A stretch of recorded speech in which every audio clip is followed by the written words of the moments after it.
안녕하세요, 김호준입니다. 가장 최근에 육군 박찬주 대장과 부인의 갑질 논란부터 종근당 회장, 미스터 피자 회장의 경우까지 갑질 논란은 사회 전 분야에서 터져나오고 있습니다. 더 큰 권력, 더 높은 지위, 더 많은 돈이 있는 강자가 군림하는 것은 당연한 이치다. 그런 사고방식이죠. 그 뿌리는 뭘까요? 어떤 이들은 인간 본성을 얘기하고 어떤 이들은 유교문화, 어떤 이들은 군사정권의 폐해를 말하기도 합니다. 다들 영향이 있겠죠. 저는 거기 한 가지를 보태고 싶습니다. 일제강점기 시절 우리는 1등, 일본 다음 2등 국민이었습니다. 2등은 3등을 필요로 하죠. 그래야 1등에 굴종하는 자신의 낮은 자존감을 3등을 멸시하며 보상받죠. 청일전쟁에 패한 중국은 그렇게 3등이 됐고 그 전까지만 해도 우리에게 1등 대접 1000년 이상 받아왔던 중국은 그렇게 한순간에 3등이 됐습니다. 스스로 2등은 원래 1등이 누군지 가리지를 않습니다. 힘만 확인되면 바로 갈아타야죠. 일제가 떠나간 조선 총독부 건물을 미 군정이 차지하고 신탁 통치가 시작되자 1등 국민 자리는 중국이 한순간에 대체됐듯 미국이 차지합니다. 그 후로 미국보다 미국을 더 챙기는 스스로 2등 국민이 지금까지도 대한민국 도처에 넘칩니다. 그럼 앞으로도 영원히 미국이냐? 아니죠. 만약 미국이 중국에게 슈퍼파워 자리를 넘겨준다. 그럼 스스로 2등은 또 갈아타겠죠. 이 노예 근성이 자기보다 약한 존재를 만났을 때 바로 그때 그 노예 근성은 갑질로 변태한다. 김원준 생각이었습니다.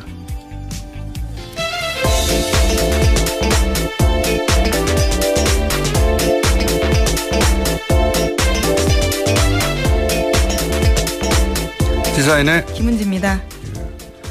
갑질에 관한 저의 철학적 고찰 어떻습니까? 네, 변태한다란 말이 가장 인상적이었습니다. 자, 뉴스가 많이 쏟아진 하루였는데 우선 다음 주가 바로 이제 이재용 부회장의 재판이라 저희가 이번 주 내내 이재용 부회장 관련 뉴스를 전해드렸는데 오늘 또 있죠? 네, 어제까지 이재용 부회장에 대한 피고인 신문이 있었습니다.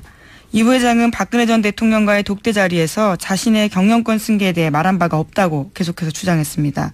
또 당시 정유라 씨의 존재 자체를 몰랐다라고 반박했는데요. 다만 2015년 2차 독대에서 승마지원 미비안이 담당자를 교체하라는 박근혜 전 대통령의 질책을 받은 바 있다는 사실은 인정했습니다. 거기에 대해서요. 자신이 삼성 관계자들에게 대통령 눈빛이 레이저 같았다라는 표현을 쓴 적이 있다라는 건데요. 그에 대해서는 이렇게 해명했습니다. 이재용 부회장은 아버님께 야단을 맞은 것 빼고는 야단 맞은 기억이 없는데 일단 대통령 단독 면담이었고 실제로 여자분한테 싫은 소리 들은 것도 처음이어서 제가 당황했던 것 같다라고 이야기한 겁니다. 이게 아마 의도는 이런 말이었던 것 같아요. 나는 여성에게 굉장히 부드러운 남자다. 그래서 여자분들이 나한테 싫은 소리를 안 한다. 이런 의미로 이런 말을 한 것 같은데 네. 정반대로 읽히는 거죠. 예. 내 위에 여자는 없다. 갑자기 여기서 왜 여자 남자가 나오는지 모르겠는데요. 좀 왜 레이저라고 했냐 뭐 자기 했던 말들에 대한 해명들을 다 준비해서 나온 건데 어쨌든 이제 그건 지나가는 얘기를 한 것이고 아마도 본인이 여성에게 인기가 많다고 생각하는 것 같아요. 예. 그래서 이런 말을 한 것 같고요.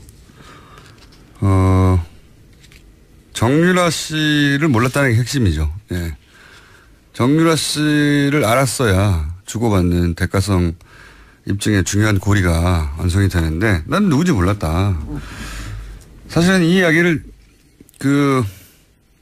내내 했죠. 박상진 이번 주 내내 박상진 전 삼성전자 사장도 김종 전 차관을 사실은 다 거짓말하는 거라고 비난했단 말이죠. 그 내용의 핵심도 이 정유라 씨를 몰랐다는 거였어요. 네, 정당한 지원이라는 거죠. 승마협회에 대한. 그러니까 정유라 때문에 한 것이 아니라 정유라 존재를 몰랐다.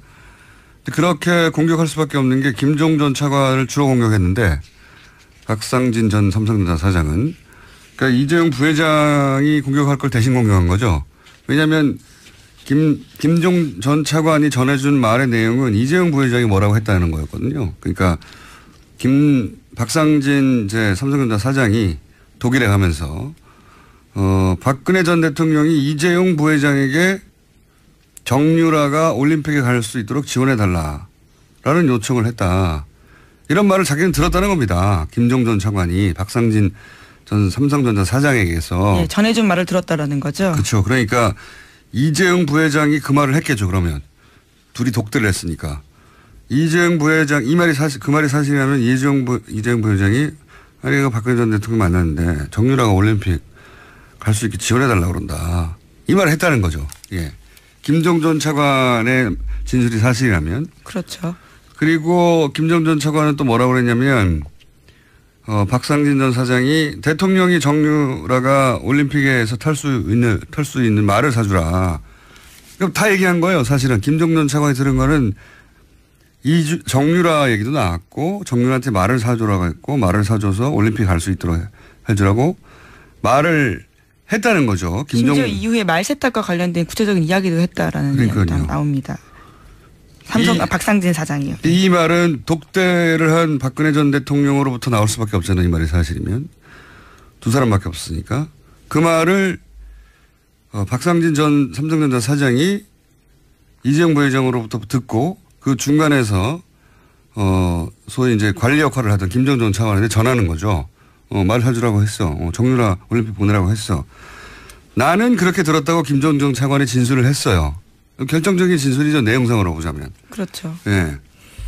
그리고 또 당시 안종범 수석 그 종범실록에 보면 대통령 지시사항이라고 적힌 메모 중에 올림픽 대비해서 말을 구입하라 이런 말이 그 내용이 나온단 말이죠. 그리고 그 메모를 한 날 안종범 수석과 당시 이제 미전실 어제도 얘기 나왔던 삼성의 브레인이죠. 중추 삼성그룹을 총괄하는 미전실 사장이었던 장충기 전 사장하고 통화를 했어요. 이 메모를 적은 날 통화 내용이 있고 앞뒤가 딱딱 맞아 떨어지는 거죠. 김종전. 근데 만약에 이 김종전 차관의 진술이 재판부에 받들어지면 이제 뇌물죄 성립에 중요한 고리가 완성되는 거란 말이죠. 근데 둘 중에 한 사람은 거짓말인 거죠. 김종전 차관은 나는 그 말을 들었어 라고 하는 것이고 박상진 삼성전자 전 사장은 그런 말 한 적이 없어 라고 상충되는 진술과 증언이 이제 법정에서 있었던 겁니다. 누구가 거짓말을 하느냐 이럴 때는 보통 그 거짓말로 득보는 사람이 있느냐 없느냐. 그렇죠. 이해관계가 어떻게 되는지를 봐야 되겠죠. 그렇죠. 근데 김종전 차관이 이런 말을 들은 적이 없어요. 근데 들은 적이 있다고 해서 자기가 얻는 이득이 있습니까? 자기 형량하고 상관도 없는데. 자기가 그냥 들은 말을 했을 뿐인데. 자기 형량이 줄어들지도 않아요. 자기 이해가 없는 거죠. 이 사람은 만약에 이득이 상상해서 있다면 삼성 부회장이 뇌물죄로 구속되는 것은 내가 기분이 좋아.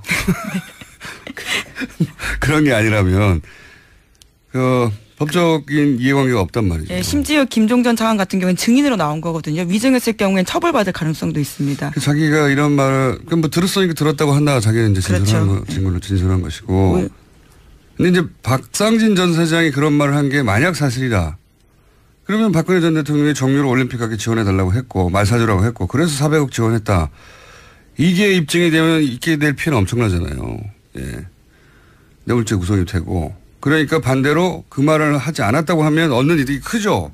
네, 또 피고인이기 때문에요. 네. 자신의 이해관계에 대해서는 거짓말을 하는 것 자체에 대해서는 처벌하기가 쉽지 않습니다. 누가 거짓말로 얻을 이득이 큰가 이걸 따져보면 되는 거라고 생각됩니다. 예. 다음 주에는 삼성 결론이 날 테니 또. 네, 구형이 있습니다. 결심이 있고요. 네. 선고는 8월 말 정도에 날 예정입니다. 운명은 다음 주 시작되는 거죠. 예. 자, 삼성 이야기는 다음 주에도 계속 전해드리기로 하고 어제 굉장히 큰 뉴스가 나왔어요. 네, 국정원 관련. 국정원 적폐청산 TF 활동 소식인데요. 국정원이 민간인 여론조작팀 3,500명을 조직적으로 운영했고 한 해 예산만 30억 원을 썼다라는 겁니다. 2009년 5월부터 2012년 12월까지 민간인으로 30개 팀을 운영했는데 국정원 내부에서는 이를 사이버 외곽팀으로 불렀다고 합니다. 국정원 개혁에 따르면 사이버 외곽팀 대부분은 별도 직업을 가진 예비역 군인, 회사원, 주부, 학생, 자영업자 등 보수 친여 성향 지지자로 개인 시간에 활동했다라는 겁니다. 그렇군요. 뭐 이런 의혹은 많이 있었죠. 뭐 숫자는 안 나왔어도 댓글 부대가 운영되는 거 아니냐고 하는 의혹은 지난 2012년 국정원 댓글 팀이 이제 드러난 이후로는 네. 이제 댓글 부대라고 소위 이제 적극적인 표현이 나온 게 한 7, 8년 전이에요. 7년 전쯤이죠. 예. 제가 댓글 부대에 있다고 얘기했다가 음모론자를 엄청 욕 먹었어요, 그때. 7년이 지나서라서 밝혀지니 반가운데, 근데 이거는 지금 2009년에서 2012년까지의 이야기거든요. 그렇죠. 예. 우선 나온 게 이 정도입니다. 이명박 전 대통령 전 정권이 아니라 전 정권 때 이야기예요. 두 가지 정도가 뭐랄까요, 짚어볼 볼이라고 생각하는데 3,500명 나왔지 않습니까? 30개 팀 예산 30억. 국정원의 예산에 비하면 예산 30억은 아무것도 아닙니다. 특수활동비가 워낙 크게 책정되어 있죠. 그러니까요. 드러나 있지도 않고요. 저는 이 30개 팀 예산 30억은 전부가 아닐 거라고 보고요. 예를 들어서 이게 말단의 댓글 부대다. 이것만 있었던 게 아닌 걸로 저는 알고 있어요. 예를 들어서 나름 인지도 있는 소위 뭐 논객이라고 하는 보수, 그렇게 칭해지는 자칭 타칭 인사들도 이 댓글 부대의 어떤 일원으로 관리가 됐던 걸로 저는 알고 있어요. 종교단체도 있었던 걸로 알고 있고, 지금은 그런 얘기는 없지 않습니까? 그 중에 이제 하나가 시발단 소위 사건으로 구속되던 윤 목사이고, 그게 한 가지, 이게 다가 아닐 것이다. 이 규모도 그렇고. 국정원이 지금 정권을 다시 연장하기 위해서 시작한 일인데 예산을 30억만 썼다. 이건 저는 뭐 말이 안 된다고 보는데. 지금 나온 건 이만큼이죠. 문서가 나온 게 이만큼이에요. 예, 우선 국정원이 인정한 중간 보고 정도라고 보시면 될 것 같습니다. 그리고 또 한 가지 중요한 것은, 더욱 중요한 것은 대선 때 이제 국정원 댓글 사건이 터졌지 않습니까? 그래서 네, 직전에 터졌죠. 네, 박근혜 정권 들어서면서 댓글 부대 이제 완전히 해체하고 심리전단도 더 이상 하지 않는다. 그래서 댓글 부대가 없어졌느냐? 댓글 부대는 활동했다고 저는 압니다. 예, 뭐랄까요. 그렇게 보입니다. 뭐 포탈의 댓글도 그랬었고, 각종 커뮤니티도 그랬었던 걸로 저는, 사실은 그런 활동을 오랫동안 해왔던 사람은 금방 눈치챌 만큼 눈에 띄는 활동들이 있었거든요. 근데 이제 차이는 과거처럼 국정원 내부 심리 전단, 내부 직원이 직접 댓글 부대를 하는 게 아니라 다른 방식으로 했을 것이다. 똑같은 방식으로 바보도 아니고 했겠어요? 그래서 오랫동안 어떤 방식으로 했을까? 이게 가능할까?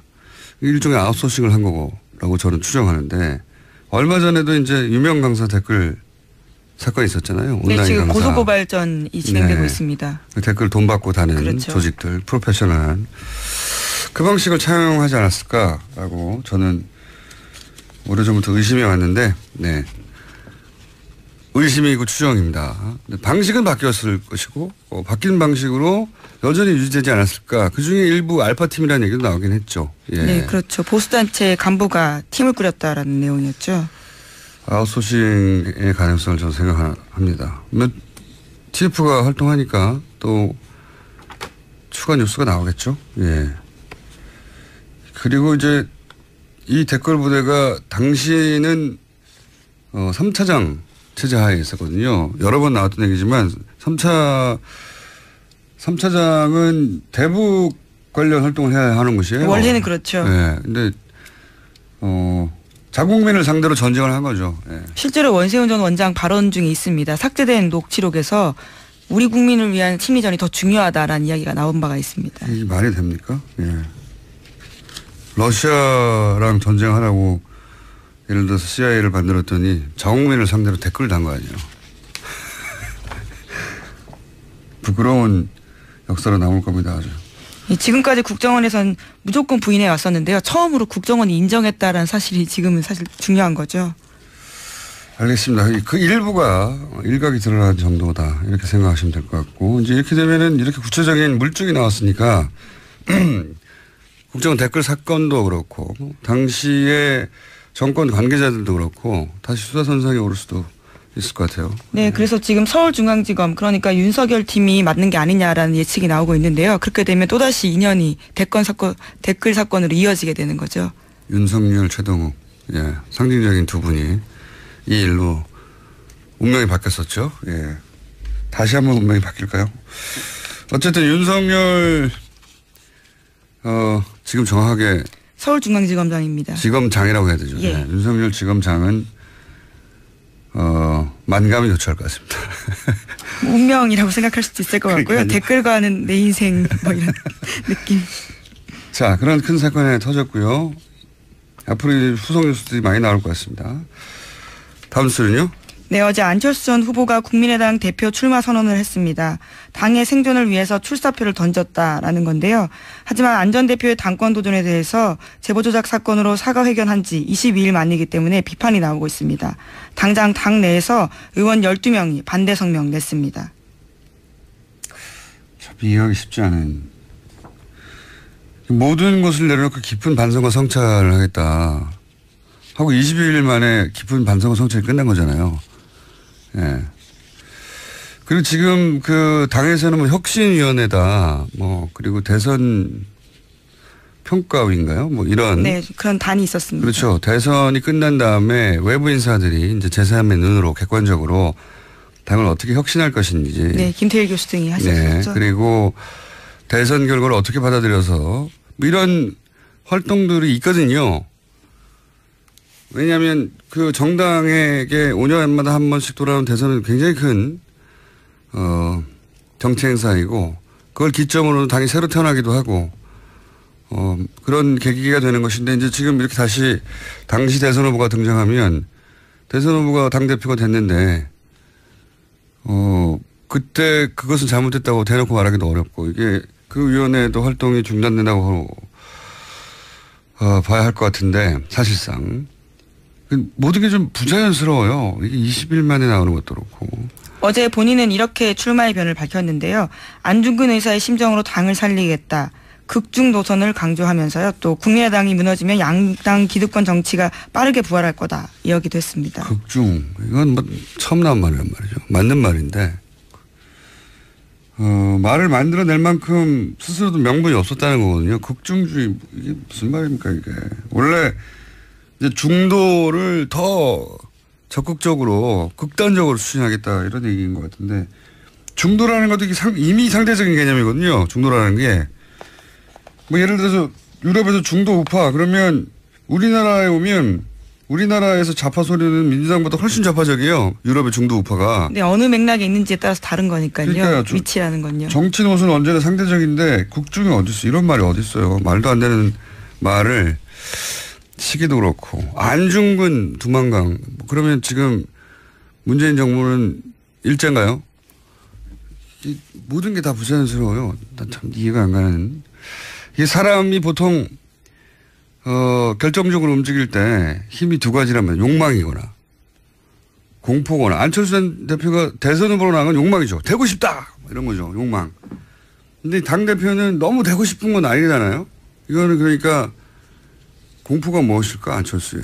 왜 뭐가 뭐 낮은 지지율 때문에 당에 소멸할지도 모른다. 네, 어제 그렇게 밝히긴 했습니다. 그건 뭐 일반적인 생각이고 그렇게 짐작들 하는 거죠. 이해가 안 가니까. 그리고 뭐 지방선거 공천권 행사하지 못하면 당내 기반이 무너질 거다. 뭐 이런 우려도 있고 뭐 호남 의원들이 당을 장악하면 자신 입지가 축소될 것이다. 뭐 다 생각할 수 있는 공포이긴 한데 그렇다고 해도 대선 끝나고 3개월밖에 안 되잖아요. 앞으로 5년 후에 다시 대선을 나온다고 생각하는 정치인으로 이해가 가지 않는 행보다. 왜냐하면 큰 선거에 패한 정치인은 한동안 대중의 눈에서 사라졌다가 적절한 타이밍에 재등장하는 건 이 공식은 전 세계 똑같아요. 전 세계가.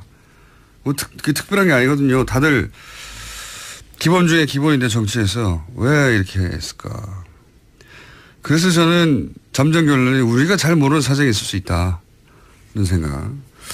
우리가 잘 모르는 안철수 전 대표를 공부스럽게 만드는 사정이 있지 않을까. 그렇게 생각할 수밖에 없을 만큼 웬만하면 이해는 가거든요. 동의는 안 돼도 이건 잘 이해가 안 가는 행보입니다. 자, 여기까지 할까요? 네, 하나만 더 전달드리면요. 네. 영화 공범자들이 개봉을 앞두고 MBC와 김장경 사장, 김재철 전 사장 등한테 법원에 상영 금지 가처분 신청 당했다고 합니다. 아하. 이명박 박근혜 정권 시절에 공영방송이 어떻게 무너졌냐 하는 걸 다룬 최 감독님이죠. 예, 최승호 PD 네. 그리고 감독이죠. 최 감독님이라고 불러드려야 될 것 같아요. 두 번째 영화인데 가처분 신청을 그렇다고 하면 상영 금지가 된 건 아닌데. 네, 우선은 했다라는 소식을 전해드립니다. 전해드립니다. 여기까지 하겠습니다. 시사인의 김은지였습니다. 감사합니다.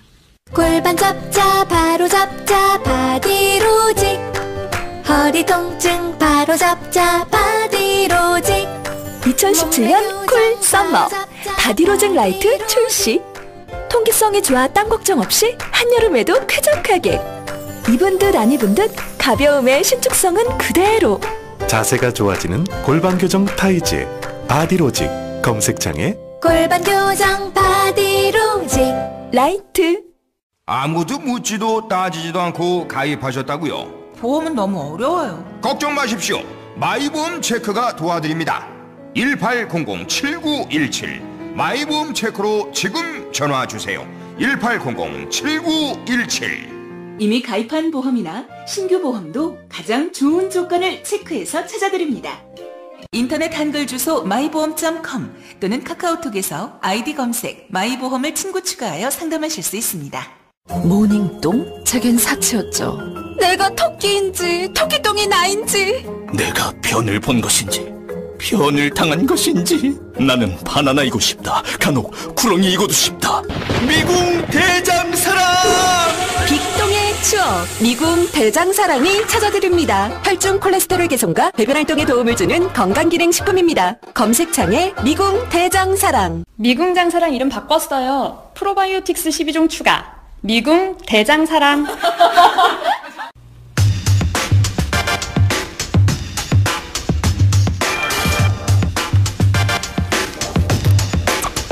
최순실은 구속됐는데 최순실 예산은 집행됐다.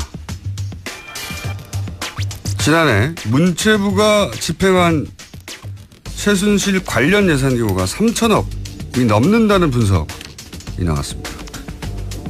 이 문제를 제기한 더불어민주당 노웅래 의원 스튜디오에 직접 모셨습니다. 안녕하십니까? 예, 노웅래 의원입니다. 아하. 3,200억의 예산이 최순실 사업이라고 묶일 수 있는 사업에 최순실 구속 이후에도 예산이 사용됐다 이런 거 말씀이잖아요. 그렇죠. 최순실이는 구속이 되고 국정농단 사건이라고 규정은 됐지만 예산이 작년에 통과가 됐잖아요. 그러니까 예산이 지금 집행하라고 통과가 됐기 때문에 잘못이 있고 하더라도 책임은 물을 수 있고 잘못했다고 할 수는 있지만 돈은 쓰여지고 그렇죠. 돈은 안 쓸 수가 없게 돼 있는 거죠. 근데 지금 그 예산 규모가 3,227억으로 지금 나와 있고요. 16개 사업이다 이렇게 보는 겁니다. 찾아내신 최순실 사업으로 분류할 수 있는 사업이 16개. 문체부에서만. 그렇죠. 문화체육 관련해서만. 문화체육만 관련해서 주로 이제 문화체육 쪽에다 주로 한 거거든요. 그래서 이제 그렇다고 예산에 꼬리표가 달린 건 아니죠. 박근혜 최순실 예산이다 국정농단 예산에 꼬리표가 달린 건 없죠. 그렇게 없지만 이것이 그러면 최순실 예산이라고 골라낸 기준이 뭡니까? 그럼 최순실 예산과 이제 최순실과 직간접적으로 관련된 국정농단 예산이라고 우리가 볼 수 있는 거 이렇게 골라낸 게 3,227억이요. 1억이고요. 그거 이제 우리 혼자서 우리 의원 사무실에서 한 게 아니고 그 나라살림연구소라고 해서 예산을 전문적으로 연구하는 그 연구소랑 우리가 의뢰를 해서 정창수 박사 소장이 있는 거기랑 분석을 했고요. 숫자만 보면 흥분한다는 분들이죠. 일단은 지금까지는 이 결산은 사실상 우리가 주로 심의 위주로 했고 결산은 그냥 대충 요식행위식으로 통과의례식으로 해왔던 게 국회 관행이었어요. 2010년에 예산이 아니라 예산이 어떻게 쓰여졌냐는 결산서를 분석한 겁니까? 그렇죠. 예산을 그러니까 하나하나 어떻게 집행됐는지 그걸 들여다본 거죠. 국가 예산 결산서라고 그러면 100장, 200장 아닐 것 같은데요. 이거 엄청 많죠. 수천 장이죠. 추천장을 다 숫자를 하나하나 봐가지고. 그렇죠. 이게 이제 처음에 이제 예산이 잡힌 거랑 실제로 쓰인 거랑 그리고 이제 성과도 있을 거고 집행률이 다 나올 거 아닙니까? 근데 그 과정에서 어떻게 이게 계약이 됐고 수의 계약인지 경쟁 입찰인지 공모를 한 건지서부터 해서 그게 또 위탁을 줬는지 용역을 줬는지 이런 것부터 한번 다 뒤져본 거고요. 예산 결산서 몇 천장은 될 것 같은데 예. 몇 천장 되죠? 그럼요. 몇 천장을 다 분석하는 의원실은 전 본 적이 없는 것 같은데요. 이번에 아마 결산을 아마 분석한 거는 아마 처음일 수도 있을 겁니다. 근데 아마 국정농단이기 때문에 한 거고요. 네. 사건이 몇 개월 하셨습니까 이거를? 한 몇 개월 걸렸습니다. 그렇겠죠. 무슨 많은 숫자를. 예. 그래서 이번에 국정농단으로 나라가 뒤집을 정도가 된 거고 그리고 나라 예산이나 국가 세금을 수천억 원을 이 특정인이 사실상은 먹잇감으로 해먹은 거 아닙니까? 그래서 이거는 어떻게 잘못됐는지 얼마나 부당한지 이건 따져봐야 되겠다. 그러니까 어떤 예산 항목을 이것은 최순실 예산이라고 골라내신 거 기준이 있을 거 아니에요. 예.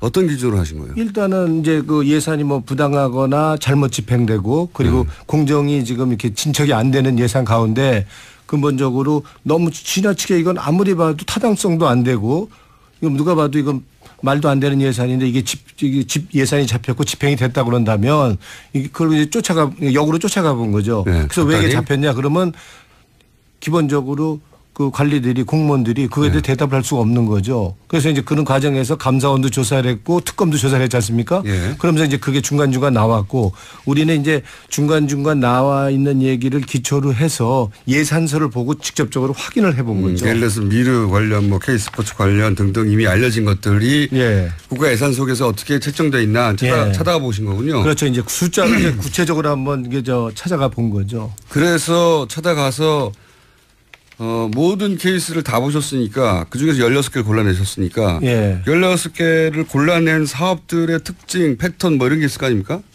뭐 기준이라고 할까요? 뭐 그런 게 있다 그런다면 뭐 결국에는 이 뭐 예산이라는 게 최순실 씨가 이제 직접 기획을 했다든지 이 예산을 아니면 차은택이나 김종창 같은 최순실 관련자들이 관여한 국가 예산 사업을 이제 총칭해서 이제 이걸 표현한 거고요. 그러면 그런 예산에 드러난 16개 사업의 공통된 특징이 뭡니까? 공통된 특징은 이제 말씀드린다 그런다면 이 사업은 기본적으로 그 사업 자체가 그 타당성이 없다.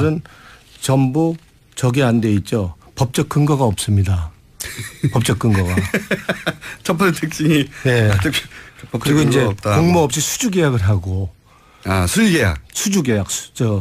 그러니까 수의 계약이죠. 수의 계약이에요. 수의 계약을 하고. 공모 없이 수의 계약을 그리고 하고. 본 계약을 하면은 이제 드러나니까 본 계약은 놔뒀다가 보통 하청이나 위탁이나 재하청이나 재위탁이나 이런 식으로 이제 하청을 하는. 그렇죠. 그래서 이 비위나 이런 잘못이 드러나지 않게끔 하는 수법으로 해서 그러면은 이제 이 사업이 예를 들어서 최순실 예산인 줄 모르고 공무원들이 중간에서 이거 뭐 사당성도 없고 수의계약으로 이렇게 하고 이렇게 하면 안 되죠라고 중간에 브레이크를 걸면 어떡합니까?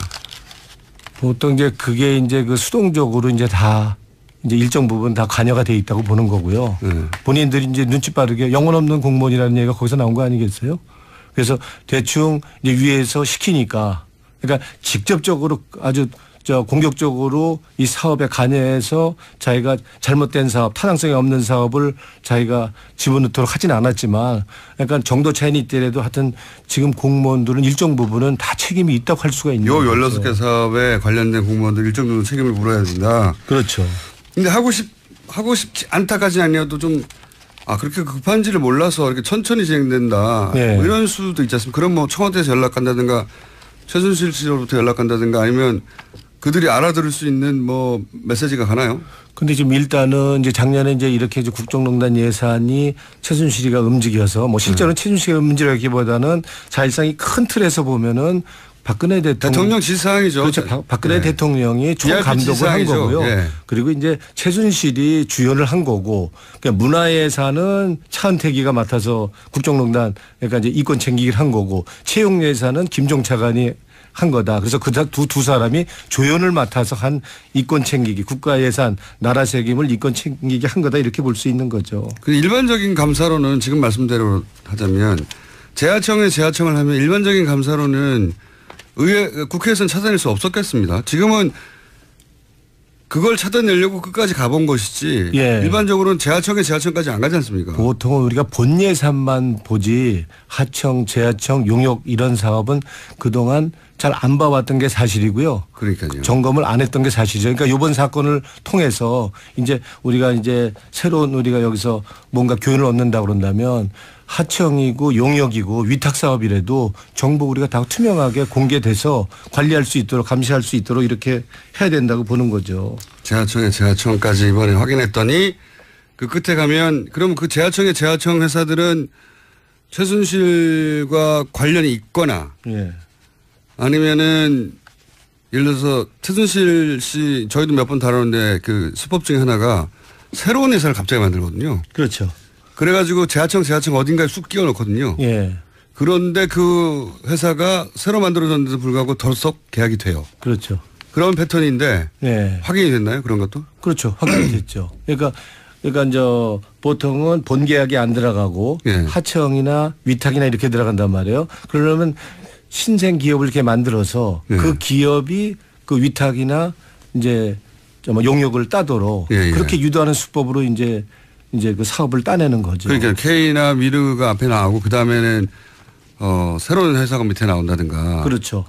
그래서 본 계약에는 없고 하청 기업이나 위탁 기업, 용역 국가 예산이 어떻게 집행되는지 잘 아는 사람들이 한 거네요, 그렇죠? 그러니까 치밀하게 준비했다고 볼 수 있고요. 이게 나쁜 행동을 했지만 아주 교묘한 진짜 머리가 비상한 사람들의 지금 아주 그 거대한 이건 국정농단 프로젝트라고 할 수 있는 거죠. 그러니까 국가 예산이 그 돈이 최종적으로 어디로 흘러가는지 모른 채 예. 꽂히면 그게 흘러가지고 최순실 씨의 주머니로 안정적으로 지속적으로 흘러가도록 만드는 구조를 만들려고 했다. 이렇게 보면 됩니까? 그렇죠. 그러니까 이제 신생기업 만들어서 하청이나 재하청 주고 재위탁까지 하는 수법을 해서 이제 국민 세금 나라 예산 이제 교묘하게 다 빼먹은 거라 할 수 있는 거 아닙니까? 그러면 16개 사업 중에 예를 들어서 규모가 가장 큰 거는 구체적으로 어떤 사업입니까? 지금 16개 사업이 되고 국정농단 예산, 최순실 관련 예산이 3,227억이라고 말씀드렸는데 사실상 이거는 빙산의 일각이죠. 깃털 일수만 있을 수라고 할 수 있습니다. 네. 그러니까 이게 전부라. 근데 이제 16개 밝혀진 것 중에 예. 제일 큰 규모는 여기서 이제 우리가 얘기한다고 그러는데 그 문화창조 융합벨트 사업이 대표적으로 이제 큰 사업이라고 할 수 있죠. 문화창조. 예. 차은택 씨가 했던. 그렇죠. 예. 아까 말씀드렸지만 16개 사업들이 공통적으로 공모 없이 수의 계약하고 예. 예산 집행 세부 현황을 공개하지 않고 타당성 조사 근거 조작하고 사업 타당성 결여됐고 이런 건 공통적인 이런 저거고요. 근데 이거는 문화체육 예산만 국한했기 때문에 최순실의 국정농단 예산은 다른 부처까지 다 안 되면 엄청난 규모겠죠. 근데 이제 문화체육벨트는 얼마나 됩니까? 예, 거기 합친다고 그런다면 이제 아까 말씀드린 3,227억인 거고요. 이 문화창조 융합벨트 사업에 보면은 2015년에는 80억이었어요, 규모가. 80억. 근데 작년 2016년에는 904억이 10배가 넘게 된 거죠. 급증했죠. 1,000억 정도 되는 거예요. 예, 그리고 얘네들이 원체 이제 계획에 했던 거는 총 사업 기간은 6년을 잡고 7천억 이상을 투입하겠다. 이제 문화창조 융합벨트 사업에만 이렇게 하던 엄청난 거대한 프로젝트였던 거죠. 이 사업도 말씀하신 공통점 법적 근거가 없습니까? 법적 근거 없습니다. 그래서 이게 법적 근거가 없기 때문에 네. 법적 근거가 없대 법적 근거를 만들려고 했죠. 아, 없으니까. 그렇죠. 그러면 왜냐면 법을 만들어 놓고 이걸 시행한 겁니까? 그러니까 아니면 예산은 법적 근거가 있어야 예산 쓸 수 있는데 그렇죠. 법적 근거가 없으니까 예산을 쓰면서 나중에 문제될 것 같으니까 법적 근거를 만들기 위해서 작년 9월 달에 네. 옛날에 새누리당이죠. 지금 자유한국당. 거기에 의원원에서 청부 입법을 합니다. 아. 청부 입법. 그러니까 말씀하신 대로 대부분 법적 근거가 없는 사업인데 공통점은. 네. 근데 이제 나중에 문제가 될 것 같으니까 예산을 먼저 배정하고. 네, 쓰고 그리고 계속 나서 쓰고. 계속 쓰면서. 네. 법적 근거는 나중에 누군가를 시켜서 법안을 발의했다. 네. 그래서 지금 계류 중입니다. 통과 안 됐습니다. 그러니까 사실상은 지금 예산 집행이라는 게 말도 안 되는 거죠. 엉터리인 거죠. 그러니까 누군가요? 예. 누구냐고요? 청부 입법. 이용되는 의원인데요. 이거는 그냥 우리 홈페이지에 우리 국회 입법부 홈페이지에 들어가서 예. 이렇게 찾으면은 바로 나올 수 있을 겁니다. 이 예산 관련해서. 이응이요? 예, 이응 의원인데요. 이응 그럼 중간이 어떻게 되면 이 씨인가 보죠? 이 씨 그죠? 그렇죠. 이 씨랑 뭐 들어가는 의원인데요. 중간 글자만 알려주세요 그러면. 뭐 지읒도 들어가고 뭐 그런 의원인데 홈페이지에 들어가서 이 콘텐츠 사업진흥법 이렇게 치면은 친박 의원이죠? 네? 당연히 친박 중에 대표적인 뭐 우리 손꼽히는 친박 의원이고요. 이지읒이요? 예. 그래서 법률 명만 이게 검색하면 이장호 의원이요?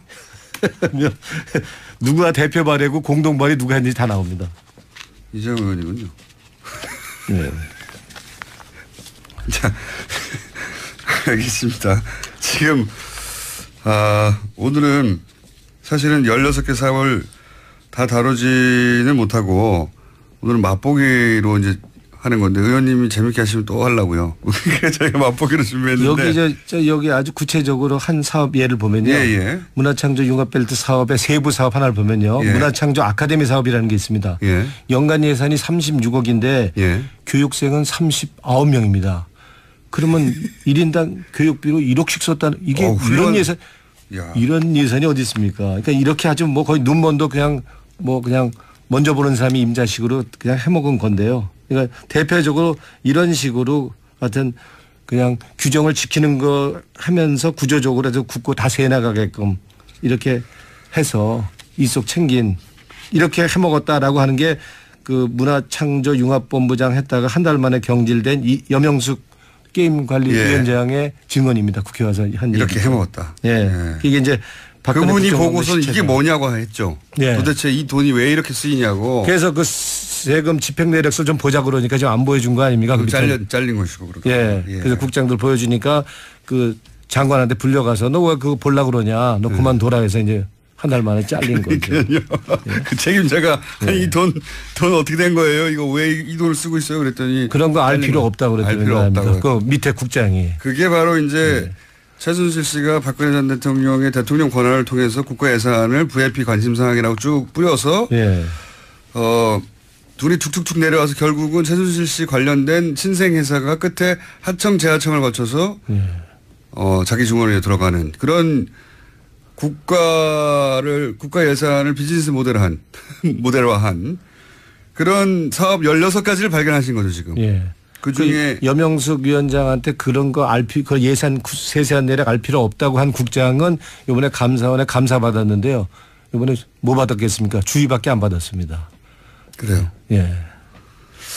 네. 그래서 본인은 별로 책임 없다라고 본인은 주장하고 있죠. 시킨 대로 했다 정도겠죠. 그러면은 이게 지금 문화체육예술 분야에서만 16개 3천억대 3,200억대요? 예, 3,227억입니다. 을 찾아내신 것이고. 예. 그럼 그 외에 뭐 외교부도 있잖아요. 미얀마 대사관 ODA 사업. 그죠? 예. 외교 산하에. 이제 저희들이 이제 분석한 거는 문화체육 예산만 분석을 한 거고요. 지금 다른 부처까지 한다 그러면 되면 뭐 지금 뭐 어마어마한 규모로 늘 텐데. 산자이나 뭐 이런 등등. 뭐 미얀마 대사관은 뭐 미얀마 대사 인사에도 개입을 한 거로 드러난 거고요. 예. 그 ODA 원조 사업에도 관여한 거로 그렇죠. 특검에서 그 나왔지 않습니까? 이미 밝혀진 것만 하더라도. 예. 그 교육부에서도 마찬가지로 정유라 특혜 부정 입학 이화여대 특혜 입학 시켜준 이화여대에 대해서 재정 지원 사업. 그랬죠. 규정과 기준에 안 맞게 엄청 많이 지원을 해줬고. 그것도 다 관련이 있다고 볼 수 있죠. 그 정유라가 아기 낳을 때 그 도와줬다는 이임순 교수가 재직하는 순천향대학. 네. 순천향대학도 뭐 훌륭한 대학이긴 하지만 뭐 손에 꼽히 첫 번째, 두 번째, 세 번째가 될 정도로 엄청난 재정 지원을 해줬습니다. 이것도 그 근거를 밝히기 어려운. 나라 돈을 막 그래서 쓴 거군요. 이것도 역시 최순실 관련 사업이 전부채 걸쳐 이뤄졌다는 하나의 뭐 단적인 예 중에 하나라고 할 수 있겠죠. 오늘은 여기까지 하고요. 저희가 시간을 좀 따로 잡아야 될 것 같아요. 왜냐하면 16개나 되는데 하나 맛보기를 한 것이고 그리고 나라살림 소장님도 같이 나오시는 게 이게 투톱으로 구체적인 이야기를 할 수 있을 것 같고 그리고 이건 시작일 뿐인 거죠. 다른 예를 들면 미래부나 이런 데도 이제 뒤져보기 시작하시는 거죠. 그렇죠. 이제 주로 이제 문체부 중심으로 문체부 돈이 이제 보통 이제 쓰는 돈 뭔가 생산하는 돈이냐고 다 쓰는 이렇게 해서 사용하는 돈 아닙니까? 삶의 질을 위해서 문화를 위해서 그렇죠. 체육을 위해서 쓰는 돈이니까 이 돈 먹기가 제일 좋다고 본 거고. 그래서 회수하지 않는 돈이니까. 예. 그래서 이제 문화체육돈을 중점적으로 이제 이권 챙기기의 수단으로 삼은 거죠. 알겠습니다. 최순실 예산찾기위원회 라고 제가 지금 이름 붙였습니다. 예산찾기위원회. 예. 저희가 코너 한번 어떻게 짜보겠습니다. 더불어민주당의 오늘 여기까지 하겠습니다. 감사합니다. 고맙습니다. 더불어민주당의 노웅래 의원이었습니다.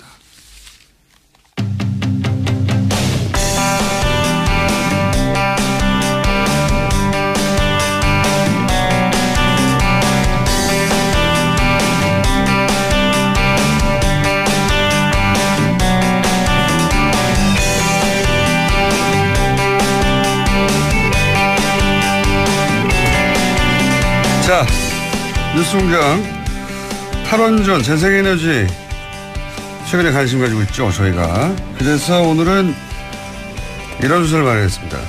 직접 사업을 하시는 분을 모셔보자. 태양광 관련해서. 재생에너지 태양광 활용한 클라우드 펀딩. 이거 100만 불이면 10억이에요? 100만 불을 모금한 요크의 장성은 대표 수요 모셨습니다. 안녕하세요. 안녕하세요. 100만 불을 모은 분의 목소리로는. 자, 장승현 대표님. 저희가 앞에 노웅래 의원하고 시간이 좀 길어져가지고 시간이 짧아 몇 분 없는데 하다가 재밌으면 3분 또 할게요. 그냥 네. 좀 이어서. 예. 너무 걱정하지 마세요. 네. 제가 약간 요약해서 설명드리면 원래 미술을 전공하신 분인데. 네, 디자인 그렇죠? 전공했습니다. 그리고 이제 유학을 가신 거죠? 네. 유학을 갔다가 학교를 졸업하고 창업을 하려고 한 거죠? 네. 그런데 이제 당연히 미술을 전공했으니까 디자인 회사를 처음 했죠? 네. 근데 망했죠? 아니요. 망하진 않았습니다. 그렇게 잘 되진 않았죠? 지금 저희 회사가 네. 그 태양광을 하고 있지만 그 기본은 디자인 회사입니다. 망한 것도 아니고 잘 있네요. 네. 그런데 미술을 전공하고 디자인을 한 분인데 왜 갑자기 태양광 패널입니까? 저희는 태양광 패널만 제작하는 게 아니라 그 태양광 에너지를 일상생활에서 사람들이 사용하기 쉽게 할 수 있는 그런 제품들을 만들고 있습니다. 그래요? 네, 그러니까 대형 발전을 크게 하는 그런 태양광을 많이 생각하시는데요. 그런 게 아니라 지금 뭐 핸드폰 충전을 한다든지 그걸로 불을 밝힌다든지 이렇게 일상생활에서 전기 기계들을 충전할 수 있는 그런 제품을 만들고 있습니다. 그러니까 이제 태양광 하면은 주택 전기나 또는 네. 거대한 태양광 이렇게 네. 산업적인 기술적인 측면에서 얘기하는데 그게 아니라 아주 작고 휴대가 간편하게 만들어서 내 휴대폰을 바로 충전할 수 있는 좀 보여주세요 그러면. 네. 예, 그런 거를 만드는 회사. 그러니까 이게 일상 중에 부스럭부스럭 꺼내고 계시네. 일상 중에 사용해야 하니까 네. 디자인적인 요소가 중요하다 이렇게 연결되는 거군요. 네, 그렇습니다. 한번 줘보세요. 네. 어머나 예쁘네요. 이 이름이 뭡니까? 솔라 페이퍼라고 합니다. 종이처럼 얇다고. 그렇죠. 역시. 아하. 이게 이제 요즘 말하는 그 휴대폰보다 약간 커요. 약간 큰데 패널을 자석으로 붙이게 돼 있네요. 네. 그게 그 패널을 자석으로 붙이면은 이렇게 원하는 만큼의 전력량을 만들 수가 있는 거예요. 그렇죠. 모자라면 하나 더 붙이고 그렇죠. 모듈식이니까. 굉장히 얇으네요. 종이는 과장이고요. 종이 한 30장 정도, 20장? 근데 그게 그 기존의 그 다른 제품들을 보시다가 이걸 보면은 진짜 종이처럼 얇구나라고 이제 느낌을 좀 오실 겁니다. 그리고 디자인적, 왜 디자인 회사가 필요한지 알겠습니다. 이게 세련되게 예쁘고 생겼네요. 예쁘게. 네. 사람들이 사실 이걸 꺼내놓고요. 맞아요. 도시에서 쓰려면 예뻐야 하잖아요. 맞아요. 예쁘지 않으면, 그러니까 물론 자연을 생각해서 커다란 우산 같은 태양광 패널을 들고 다니면서 펼칠 수도 있겠으나 무겁기도 하고 크기도 하고 모양이 안 나거든요. 맞아요. 모양이 중요하죠. 그것도 굉장히 정말 중요한 부분이기 때문에 기능보다 더 중요할 때가 있습니다. 그럴 수 있습니다. 젊은 세대에게는 맞습니다. 특히나 도시 사람들에게는. 네. 그래서 태양광 회사로 근데 결정은 계기가 있을 거 아닙니까? 이런 생각을 하게 돼요. 이거 디자인이 중요해라고. 네. 저희 보니까 이제 그 일단 아까 망하지 않냐고 하셨는데 네. 그 충전 관련된 거를 하다가 시장에 이제 처음 그 제품이었었거든요. 그러다가 시장의 파악을 조금 잘못했었는데 태양광 쪽을 보니까 굉장히 이제 기술만 생각하기가 쉬워요. 태양광이라고 하면 그렇죠. 막 미래 에너지고 네. 보조금과 기술만 생각납니다. 네. 근데 거기에서 이제 디자이너가 할 수 있는 역할이 굉장히 많다고 느껴졌거든요. 그렇기 때문에 이게 엔지니어들이 뭔가 기술이나 효율만을 생각할 때 일상생활에서 사람들한테는 별로 안 와닿는 경우가 굉장히 많거든요. 뭐 효율, 광전율 뭐 몇 % 올린다 막 이러면서 그렇죠. 엄청난 연구를 하지만 엔지니어들의 세계죠. 그렇죠. 네. 그거를 일상 사람들한테 끌어올 수 있는 건 디자이너다라고 생각했던 부분이 큽니다. 저것은 미래 고부가 사업이기도 하고 그렇죠. 그리고 본인 역시 실제 이런 재생에너지 관심이 과거부터 있었어요? 네. 그리고 이제 또 그 디자인적인 측면에서 조금 더 말씀드리면 굉장히 매력적인 부분인 게 하얀 도화지 같다고 생각이 돼요. 이런 부분은. 항상 기술로만 네. 취급하다 왔지 그쵸. 이것이 일상의 소품으로 들어오지 않았었군요. 그렇죠. 아, 좋은 접근입니다. 그래서 100만 불은 어디서 모은 거예요? 이거는 해외 크라우드 펀딩 그 플랫폼인 킥스타터에서. 킥스타터 네. 유명한 곳이죠. 네네. 아주. 네. 그 모르시는 분들은 잠깐 설명드리면 아이디어가 있는데 시간이 다 됐네요. 자, 좀 설명드릴 게 남았기 때문에 3부에서 다시 모시겠습니다. 지금 장성은 요크 대표 만나고 있습니다.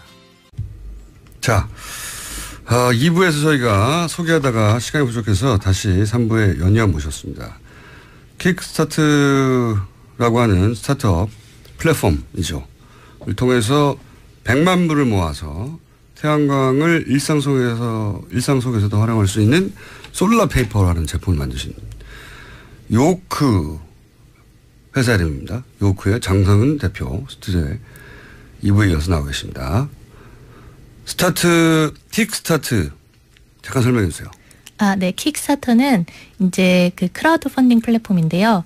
어떤 개인이나 뭐 기업이 어떤 아이디어가 있었을 때 큰 기업이 아니면 그걸 바로 제품화하기가 굉장히 어렵거든요. 그렇죠. 연구개발비도 없고. 그렇죠. 그렇기 때문에 그 아이디어를 대중에게 선보이는 겁니다. 그랬었을 때 대중이 보고서 저거는 굉장히 좋은 아이디어고 정말 실현화됐으면 좋겠다라고 생각한다면 물품이 만들어지기 전에 미리 돈을 내는 거죠. 지불을 해서. 그렇죠. 대신 아주 싼 가격에 받는 거죠. 그렇죠. 네. 그러니까 입도선매를 하는 겁니다. 네. 근데 입도선매의 가격 속에 그 물건이 아예 존재하지 않는 상태에서 완성품으로 만들어질 때까지의 개발비, 포장비 뭐 이렇게 다 들어가서 그 돈으로 예를 들어서 시중에서는 100원 할 것을 50원만 내고 그 50원으로 그 아이디어를 낸 사람은 물건을 개발해서 결국 그 사람한테 50원을 주고. 그렇죠. 일반한테는 나중에 100원에 팔겠죠. 그렇죠. 예. 그런 곳에서 아이디어를 올려서 100만 불을 펀딩했어요. 저도 킥스타트 가끔 들어가 보는데 재밌는 제품들이 많아서. 네. 물론 상업화에 성공하지 못한 케이스도 많죠. 많죠. 예. 근데 100만 불이면 굉장히 큰 펀딩이거든요, 이거. 네. 그죠? 맞습니다. 킥스타트 사상 아주 탑에 들어가는 그렇죠. 네. 액수죠. 그러니까 외국에서 킥스타트가 미국 기업이니까 킥스타트 물론 미국 사람들만 쓰지 않습니다. 전 세계 사람들이 쓰는데 해외에서는 이게 화제를 모았다는 얘기죠. 그죠? 그렇죠. 이 제품을 만들고 혹시 뭐 외신과 인터뷰를 하거나 소개되거나 많이 했어요? 네네. 뭐 CNBC 같은 데서는 생방송으로 또 저희 제품 소개하기도 했고요. 그 외에도 뭐 BBC 클릭이라든지 굉장히 많은 해외 그 외신에서 보도된 바 있습니다. 국내 라디오는 처음 나오죠? 처음입니다. 예. 왜냐하면 시작할 때 말씀하셨지만 우리나라에서 태양광이라고 하면 가장 작은 게 지붕 위에 설치하는 네. 대따 큰 태양광 네. 가정용 전기를 대체한다든가 아니면 재생에너지로 발전소로 대체할 수 있는 모델 이런 것만 생각하지 그렇죠. 내 손바닥에 들어오는 제품을 생각하지는 않거든요. 네.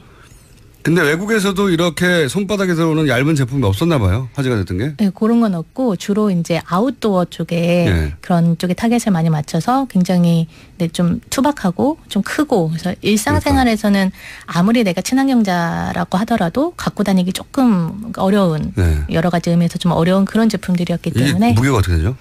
그 패널 지금 들고 계시는 거 하나가 한 65g 정도 됩니다. 65g 아시겠죠? 엄청나게 얇아요.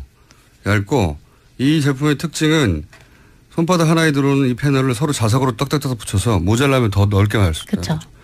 이게 기본으로 들어있는 두 개로는 예를 들어서 휴대폰 충전이 얼마 만에 되는 겁니까? 맑은 날에는 저희가 그 집에서 충전할 때 2시간 정도 걸리거든요. 콘센트 꽂아서. 그리고 똑같은 5W입니다. 그래서 맑은 날이면 2시간이면 충전할 수 있다라는 말이죠. 폰 하나를? 그렇죠. 물론 날이 밝아야 됩니다. 비용은 안 되는데 재생에너지라는 게 그런 거죠. 그쵸. 기본적으로. 그래서 실제로는 흔히 말하는 아웃도어, 전기 콘센트가 없는 곳에 갈 때 혹은 나는 태양광으로 전기를 쓰지 않고 태양광으로 내 전자제품들을 충전하겠다 하는 사람들이 많이 사는 거거든요. 그렇죠. 해외에서는 그래서 꽤 반응이 있다. 네, 그렇죠. 국내에서는 아직? 많지는 않고 조금. 많지는 않다. 이 솔라 페이퍼라고 불리는 제품. 네. 솔라는 아시다시피 태양형 페이퍼 종이 그만큼 얇다는 겁니다. 솔라 페이퍼라는 제품을 결국 왜 어떤 정신으로 만드는지 마지막으로 소개해 주시고 네. 인사를 하시죠. 네. 저희는 이제 이 태양광 에너지라고 하면 보통 사람들이 그냥 아까 말씀하셨던 것처럼 미래 에너지, 지붕에 올리는 에너지 뭐 이런 쪽으로 나중에 될 일. 예. 네, 그렇죠. 근데 당장 내가 쓸 거는 아닌 거 이런 식으로 생각하는 게 되게 많았거든요. 근데 저희는 그런 거를 태양광 에너지를 일상생활에서 누구나 쉽게 왜냐하면 태양 에너지라는 거는 지구 어디에나 다 있는 그런 공짜 에너지잖아요. 그런 것을 누구나 쉽게 쓸 수 있고 무공해고. 그렇게 쓸 수 있게 만들기 위해서 이 제품을 만들게 되었습니다. 그러니까 이런 제품이 상징적으로 굉장히 중요한 것 같아요. 일상 중에 쉽게 가방에 넣어서 들고 다닐 수 있는 태양광 제품을 봐야 이게 내 생활 속에 충분히 들어올 수 있는 거구나. 네. 아마 그 전에 뭐 이렇게 캠핑용 보셨던 분들은 나는 아웃도어에서 생활 안 하니까 상관없다고 생각하셨었을 분들도 아마 솔라페이퍼 보시면 내가 갖고 다닐 수도 있겠다. 도시에서도 이렇게 생각이 드실 것 같습니다. 오늘 말씀 여기까지 듣겠고요. 네. 대박이 나신 다음에 한 번 더 모시겠습니다. 알겠습니다. 굉장히 감사합니다. 인상적인 제품이었습니다. 지금까지 장성은 요크 대표였습니다. 감사합니다. 감사합니다.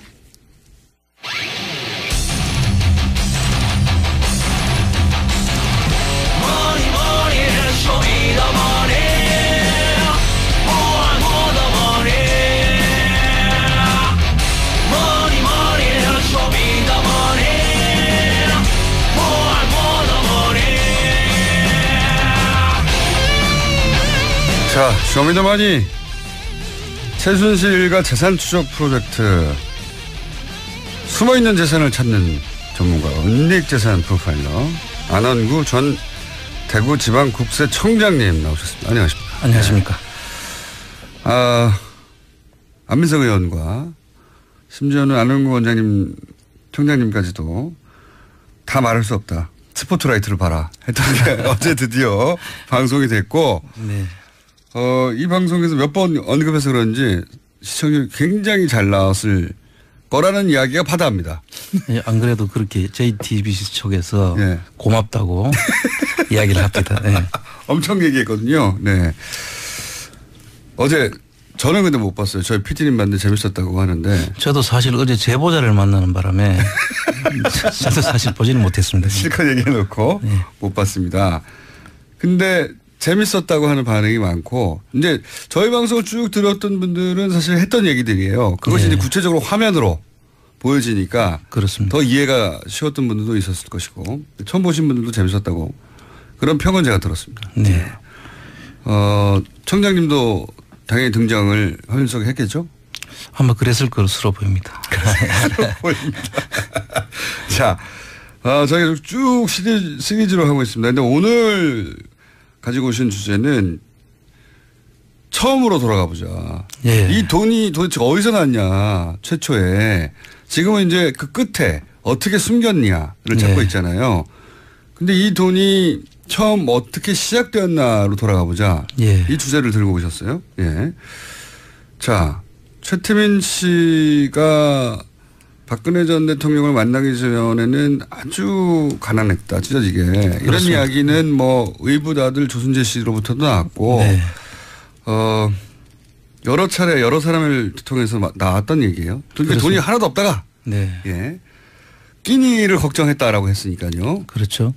근데 갑자기 이렇게 어마어마한 부자가 됐어요. 무슨 재벌도 아닌데. 그 최태민 씨가 은평구 쪽에 살 때 그렇게 찢어지게 가난하게 살다가 박근혜 씨를 만나서 고국 선교단을 조직을 하게 되죠. 그게 출발입니다. 예. 그렇죠. 그 선교단을 조직하면서 갑자기 돈을 모으기 시작했고 예. 그 돈들이 이제 계속 뒤로 이제 연결이 되는 자금들인데요. 첫 종잣돈은 그러니까 구국 봉사단, 선교단을 하면서 그때 이제 뭐 그런 얘기가 많이 있었어요. 기업으로부터 돈을 쥐어짰다. 뭐 이런 얘기가 많이 있었습니다. 그때 뭐 대기업들한테 찬조금을 받기도 하고 또 그 구국 봉사단이 구국 선교단으로 처음에 시작됐다가 구국 봉사단으로 갔다가 새마음 봉사단으로 바뀌는 과정인데 그 당시에 그 구국 선교단에 그 가입되면 한 70만 명의 회원이 된다고 그래요. 그 70만 명의 회원들이 그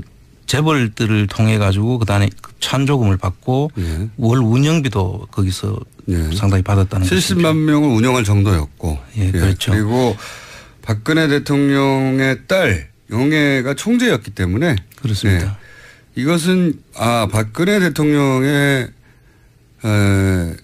관련성뿐만 아니라 박정희 대통령의 뜻이구나라고 기업들이 받아들였겠죠. 당연하죠. 그 당시에 명예총재로 추대를 해놓고 그 최태민 씨가 그것을 이용해서 아마 기업들로부터 돈을 받은 것으로 보입니다. 그래서 어마어마한 돈을 받았다. 그게 이제 첫 번째 축제였을 것이고 그다음에 그 다음에는 이제 박정희 그 대통령 서거 이후가 되는데요. 그때 갑자기 돈이 들어왔다고 그랬어요. 조순재 씨가. 그렇습니다. 그때가 이제 박정희 비자금으로 우리가 이제 통칭하면 이제 프레이저 보고서에 나와 있는 이야기하고 그다음에 청와대에 있던 지금 금고 2개. 사라졌다고 했죠. 그 금고 2개 중에 하나는 9억, 하나는 나중에 그 안병호 장군으로부터 나오는 뭐 1톤 트럭 반을 이제 박근혜로부터 받아왔다는 그 비자금이죠. 그 2개가 거기는 얼마가 들었는지 나오지가 않습니다. 그 당시에 이제 지금 박근혜 씨로부터 안병호 장군이 설득을 해서 받아온 자금이 1톤 트럭 반이라고 했습니다. 그렇게만 나왔지. 그 안에 금액의 구체적인 금액은 나오지 않았습니다. 1톤 트럭 반 안에 돌만 들었을 수도 있지 않습니까? 그렇죠. 그 금고가 아마 최태민 씨 집 구석에 방을 만들어서 거대한 금고가 있었다고 하는 최태민 씨 아들의 증언하고 연결된 그 금고가 아닐까 추정이. 그걸로 바로 연결되는 거라고 봐야죠. 그 안에 뭐 금괴도 있었다고 하고. 뭐 CD도 있었다고 하고 채권도 있었다고 하고 그러죠. 그 안에 들어있는 게 조단이었다라고 이제. 그 당시에 최태민 씨 그 자제분이 이야기는 최재석 씨라는 분인데요. 그분 이야기로는 한 3, 4천억 정도 그 당시에 자기가 볼 때는 한 3, 4천억 정도 된다고 그렇게 얘기를 한 적이 있죠. 자신의 추정이었고요. 그렇습니다. 근데 이제 그때 그것이 부동산화한 것도 이미 있었기 때문에. 그렇죠. 그 당시 이미 조단이 정도 됐을 거라고. 금고 안에는 3, 4천억 뭐 부동산 다 합치면 조단이 아닐까 이런 이야기를 하긴 했었습니다. 확인한 사람이 없는 거죠 지금. 그렇습니다. 그분들 이야기인데요. 뭐 정황적으로 보면 충분히 있었음직한 이야기들이죠. 최재석 씨도 금고 얘기를 했지만 그다음 조순재 씨 의붓아들이죠. 그렇죠. 조순재 씨 이제 유경재단 정수장 경남대학 쭉 역할을 했던 재산 관리를 했던 조순재 의붓아들 조순재 씨 또 박정희 대통령이 사망하고 나자 어마어마한 돈이 들어왔다. 그렇게 표현을 했었습니다. 그렇습니다. 그리고 그 비자금 금고라고 보이는 그 금고를 최초로 옮기신 분으로 지금 알려져 있죠. 그 같이 최태민 씨와 조순재 씨가 그 금고를 옮겨가지고 아까 작은 방에 그 금고를 전부 다 금고로 썼다라는 그 방 속에 옮겼던 분으로 알려져 있습니다. 구급봉사단이 첫 축제고 그다음에는 이제 프레이저 보고서에 나오는 비자금, 그다음에 옮겨진 금고. 네. 그런 다음에 그 이후로 사망 이후로 박근혜 전 대통령이 유경재단이나 정수학회, 영남대학을 통해서 또 현금화하거나 네. 빼돌렸다고 말하는 돈들도 있어요. 그렇죠. 땅을 팔아가지고. 그 영남대학 재단에 땅을 팔았다는 것하고 그다음에 뭐 입학 부정 비리를 통해 가지고 영남대학도 있었죠. 영남대학 부분도 있었고. 그거는 크게 화제가 됐었던 당시에는. 그렇습니다. 그리고 그 유경재단은 뭐 형제들 간에 분규가 일어나고 뭐 여러 가지 사건들이 계속 일어났죠. 유경재단의 땅만 조 단위의 가치가 있다 이야기도 합니다. 예, 지금 현재 그 부동산 가치가 조 단위가 넘는다고 하죠. 그거는 조 단위일 걸이 아니라 조 단위라고 평가받고 있습니다. 이미. 그렇죠. 예, 유경재단 재산은.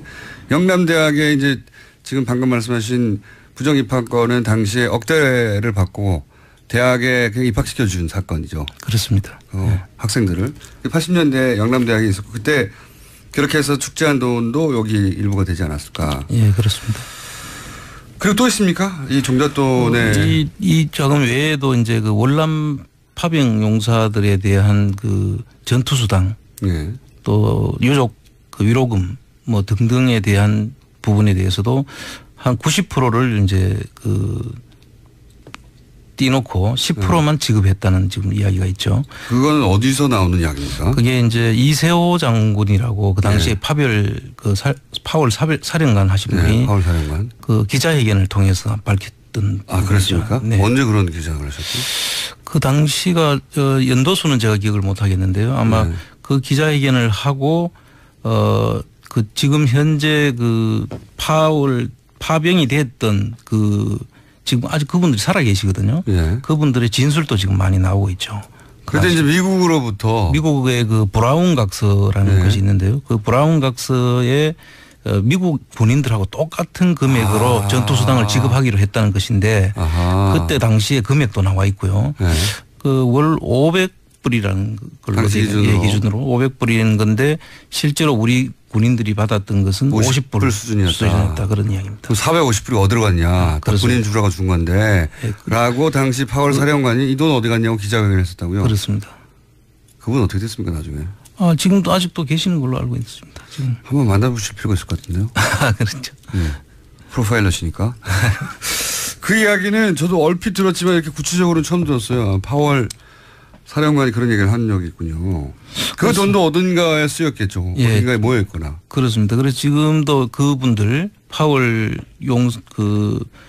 군인들 모임이 있는데요. 그 모임에서 지금 이 자금을 찾기 위해서 그 단체를 만들어서 지금 이 특별법을 만들어서 찾아야 된다고 저희들한테 힘을 보태주고 있는 거예요. 그분들도 내 450불 내놔라. 그렇죠. 450불이라고 하는 액수 때문이 아니라 생각해보면 자기는 목숨을 걸고 목숨을 걸고 갔는데 갔다가 다친 분도 많고요. 근데 그걸 빼먹었어.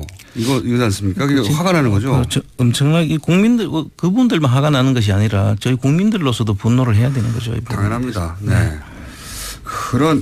이분들도 지금 그런 특별법이 만들어지면 이 450불에 지금 그 흔적을 찾아가지고 지금 돈은 지금 남아 있을지 아니면 없어졌을지는 모르겠으나 그건 상관없이 찾아야 어쨌든 그 사실에 대해서는 확인을 해야 되겠다는 것이 그분들의 입장이죠.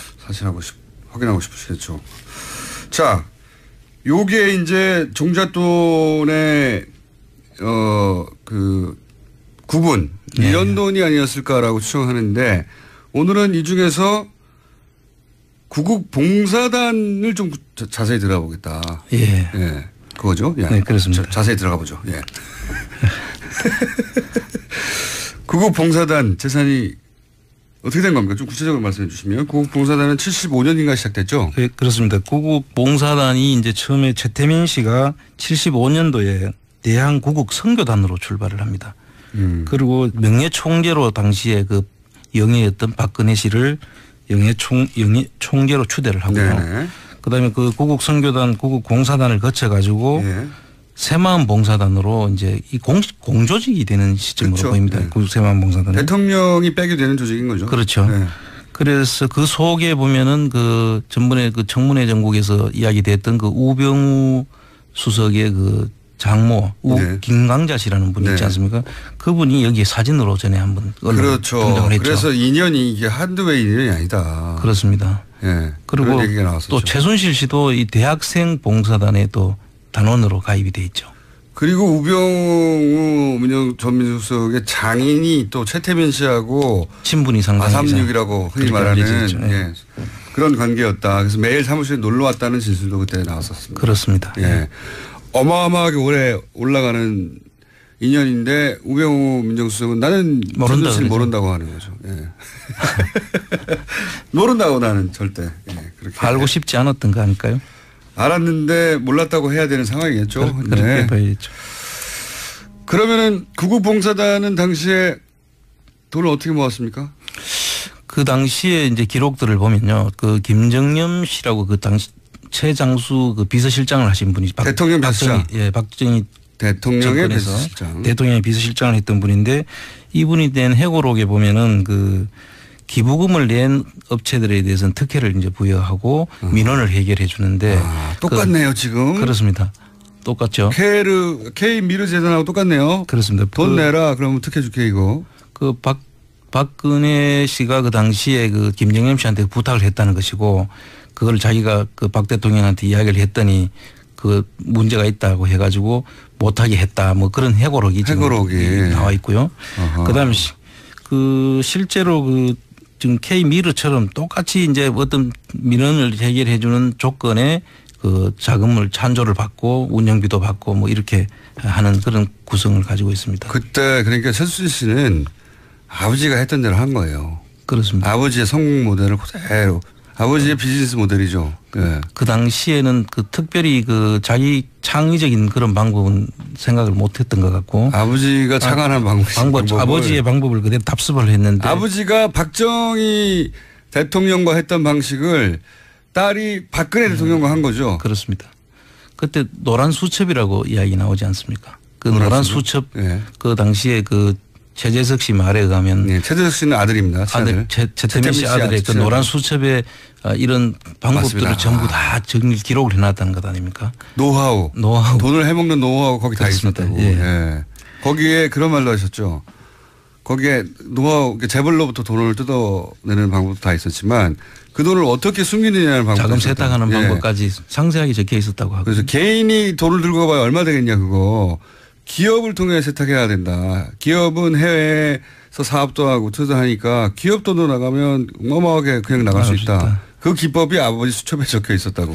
그 부동산 그 물려주는 방법. 네. 그 다음에 이제 기업을 통해 자금 세탁하는 방법.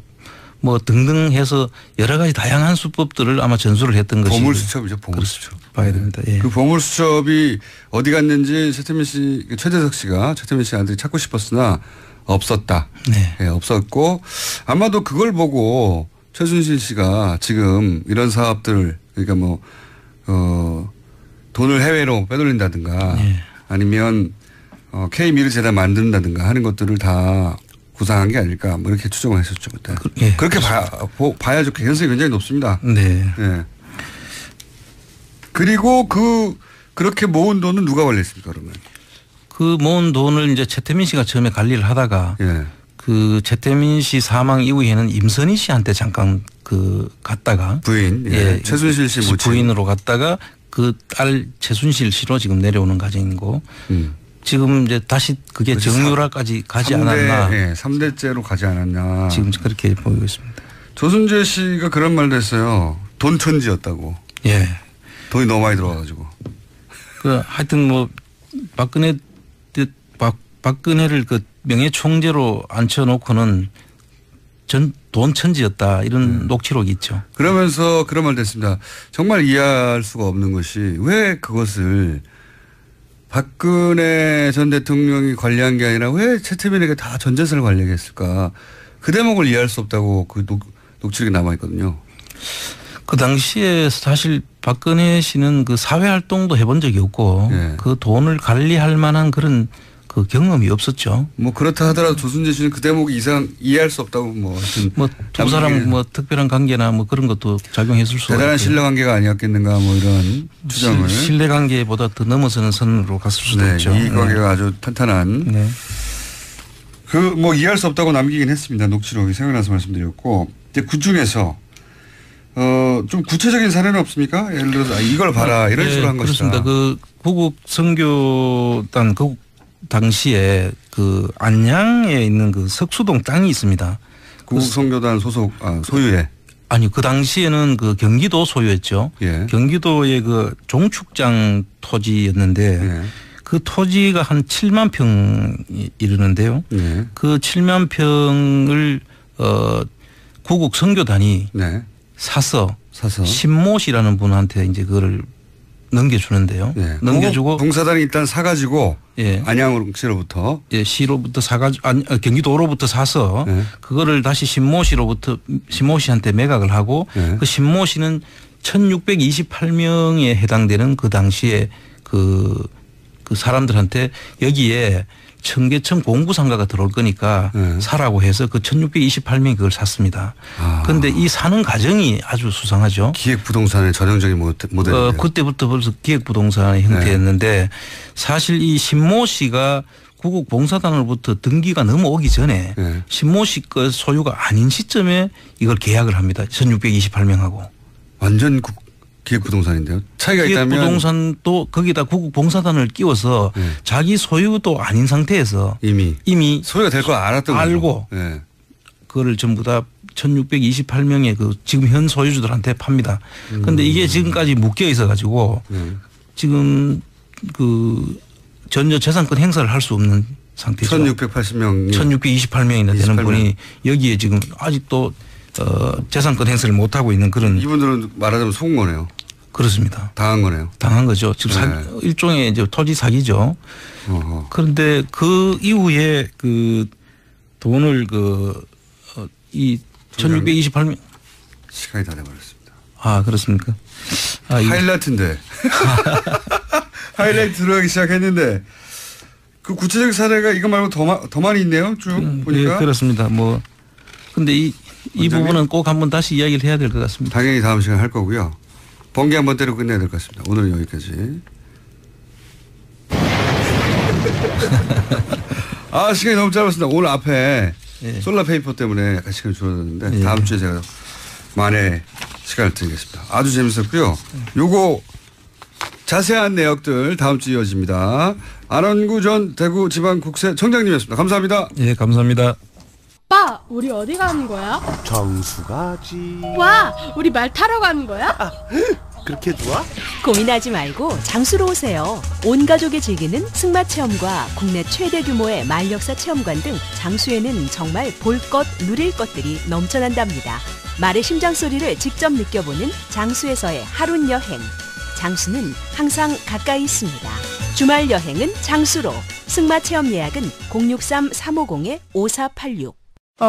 또 떨어졌어. 너 또 입사 시험 봤어? 아니, 차량용 핸드폰 거치대 말이야. 여러 개 사봤는데 실패의 연속이야. 떨어지고 시야 가리고 운전석에서도 멀고 뭐 좋은 거 없을까? 싼 것만 찾으니까 그렇지. 제대로 된 거 하나 사서 편리하게 쓰는 게 더 낫지. 그런 게 있어? 그럼 있지. 1, 2, 3 할 때 2.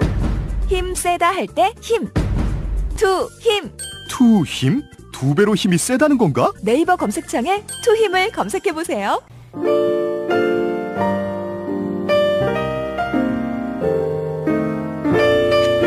불친절한 AS.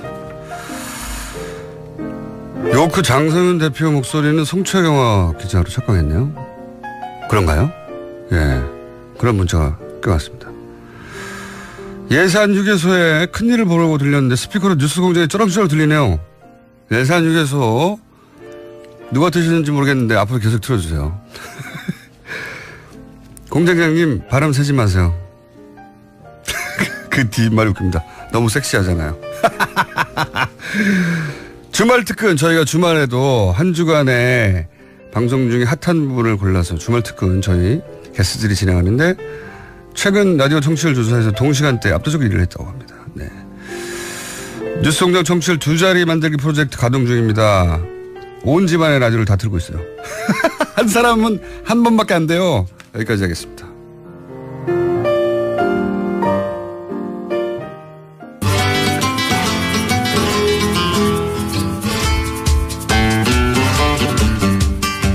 동심 파괴자, 네. 신화 파괴자, 가치한 미식가 황교익 칼럼니스트 나오셨습니다. 안녕하십니까? 안녕하세요. 그 파괴자라는 말에 네. 그 전통 파괴자라는 말까지 같이 붙어 있어요. 전통 파괴자. 예, 잘못 알려진 전통 파괴자. 네. 예. 이 음식 정도면 뭐 대략 몇백 년은 됐겠지 했는데 대부분 뭐 일제 강점기 아니면 70년대 나왔다 뭐 이런 거. 엄청난 동심과 전통이 파괴되었어요. 전통인 줄 안 것들이. 그래서 제가 지난 시간 마지막에 도대체 오래된 건 뭐냐. 네. 진짜 오래된 거. 진짜 오래된 거. 그때 미숫가루라고 하고 딱 방송이 끝났습니다. 그래서 진짜 오래된 거 한번 해봅시다. 했는데 미숫가루가 얼마나 오래된 겁니까 이게? 당군 할아버지가 먹었을 음식으로 저는 미숫가루를 꼽아요. 미숫가루가. 끼니로 먹었던 음식. 당군 정도로 올라간다. 네, 그 정도까지 올라가요. 그러니까 한반도에 정착한 이래로 쭉 먹어왔던. 그렇죠. 그 여름 되면 우리 이렇게 미숫가루. 요즘 잘 안 드시는 것 같은데. 옛날에 우리 그 미숫가루 참 많이 먹었잖아요. 저도 그렇죠? 어릴 때는 여름 음료수 하면 미숫가루를 푼 다음에 얼음을 띄워가지고 그렇죠. 마시는 거 그거였거든요. 좀 이거 뻑뻑하게 해가지고 네. 먹으면 이렇게 걸쭉하게. 끼니도 되잖아요. 함께. 반 정도는 끼니가 됩니다. 네. 네. 그래서 그런 식으로 예전에 먹었을 것이다라고 이렇게 추정을 할 수 있어요. 뭐 기록에도 있습니까 이런 거? 기록은 없어요.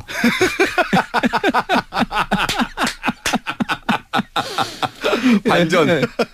이게 음식과 관련되는 이런 옛날 고대의 어떤 음식을 먹었을 것이다라는 것은 거의 추정을 할 수밖에 없는 거거든요. 뭐 문헌이 존재하는 것도 아니고. 너무 오래됐으니까. 음식물은 그냥 썩어버리니까. 그래도 거슬러 올라가서 이 정도에는 문헌에 있다 뭐 이런 그런 거는 사실 존재 거의 안 해요. 그러니까 우리나라의 오래된 그 삼국유사 뭐 그 기록에 보면 그 타래와 노래가 둘이가 서로 왕의 자리를 양보를 하면서 옛날에는 그랬대요. 왕자리 서로 안 하겠다고 이렇게 양보하는 그런 사람 그런 왕조도 드물게 있긴 했나 보죠. 예, 있어요. 대부분은 서로 죽이고 차지하는데 그래서 양보하면서 이렇게 떡을 입에 물고 이렇게 이빨의 술을 이렇게 물어서 이렇게 세워보는 요 장면이 요 삼국유사에 등장해요. 그래서 떡을 물어서 이빨이 성한가 안 한가 몇 개가 성한가 몇 개가 더 많은가. 이빨이 더 많은 건강한 사람이 하자. 이빨이 더 많고. 뭐 그런가 봐요. 그러니까 이빨이 더 많은 사람을 거기에는 뭐 이렇게 성인 좀 뭐 지혜로운 사람으로 이렇게 표현을 이빨이 해놨어요. 더 많으면 지혜롭답니까? 옛날에는 뭐 이게 치아 상태가 별로 안 좋았기 때문에 그렇겠죠. 아마 이빨이 많이 남아 있는 사람 관리 잘하는 사람 뭐 건강의 상징 관리를 잘한다. 뭐 그랬을 가능성이 있어요. 그래서 떡은 옛날 고대부터 먹었던 음식으로 대충 이러겠는데 그 이전에 보면. 서양에서는 보통 그 오트밀을 가장 고대부터 먹었던 요즘은 다이어트 음식으로 먹고 싶다만 최초의 곡물 음식으로 여겨요. 그러니까 제가 최초의 음식, 곡물 음식 이렇게 이야기를 하는 이유는 그 예전에 인간은 뭐 수백만 년 동안 살았잖아요. 수렵과 채집으로 살아. 그 시대에는 뭐 야생 동물들, 야생의 과일들 뭐 이런 거, 야생의 뿌리들 이렇게 먹고 산 거죠.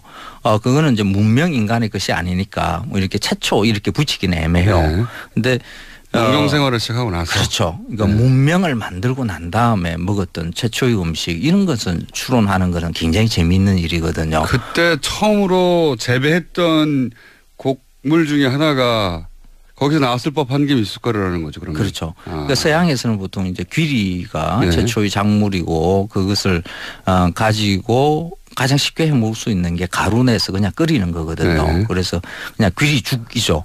그게 최초의 음식 이렇게 보통 인식을 해요. 그러면 우리나라의 이 한반도에서도 우리 조상들이 먹었을 그 최초의 신석기 혁명 이후에 그러니까 문명을 만들고 난 다음에 해서 먹었을 음식. 농경을 하면서 그러면 우리도 죽이었을까?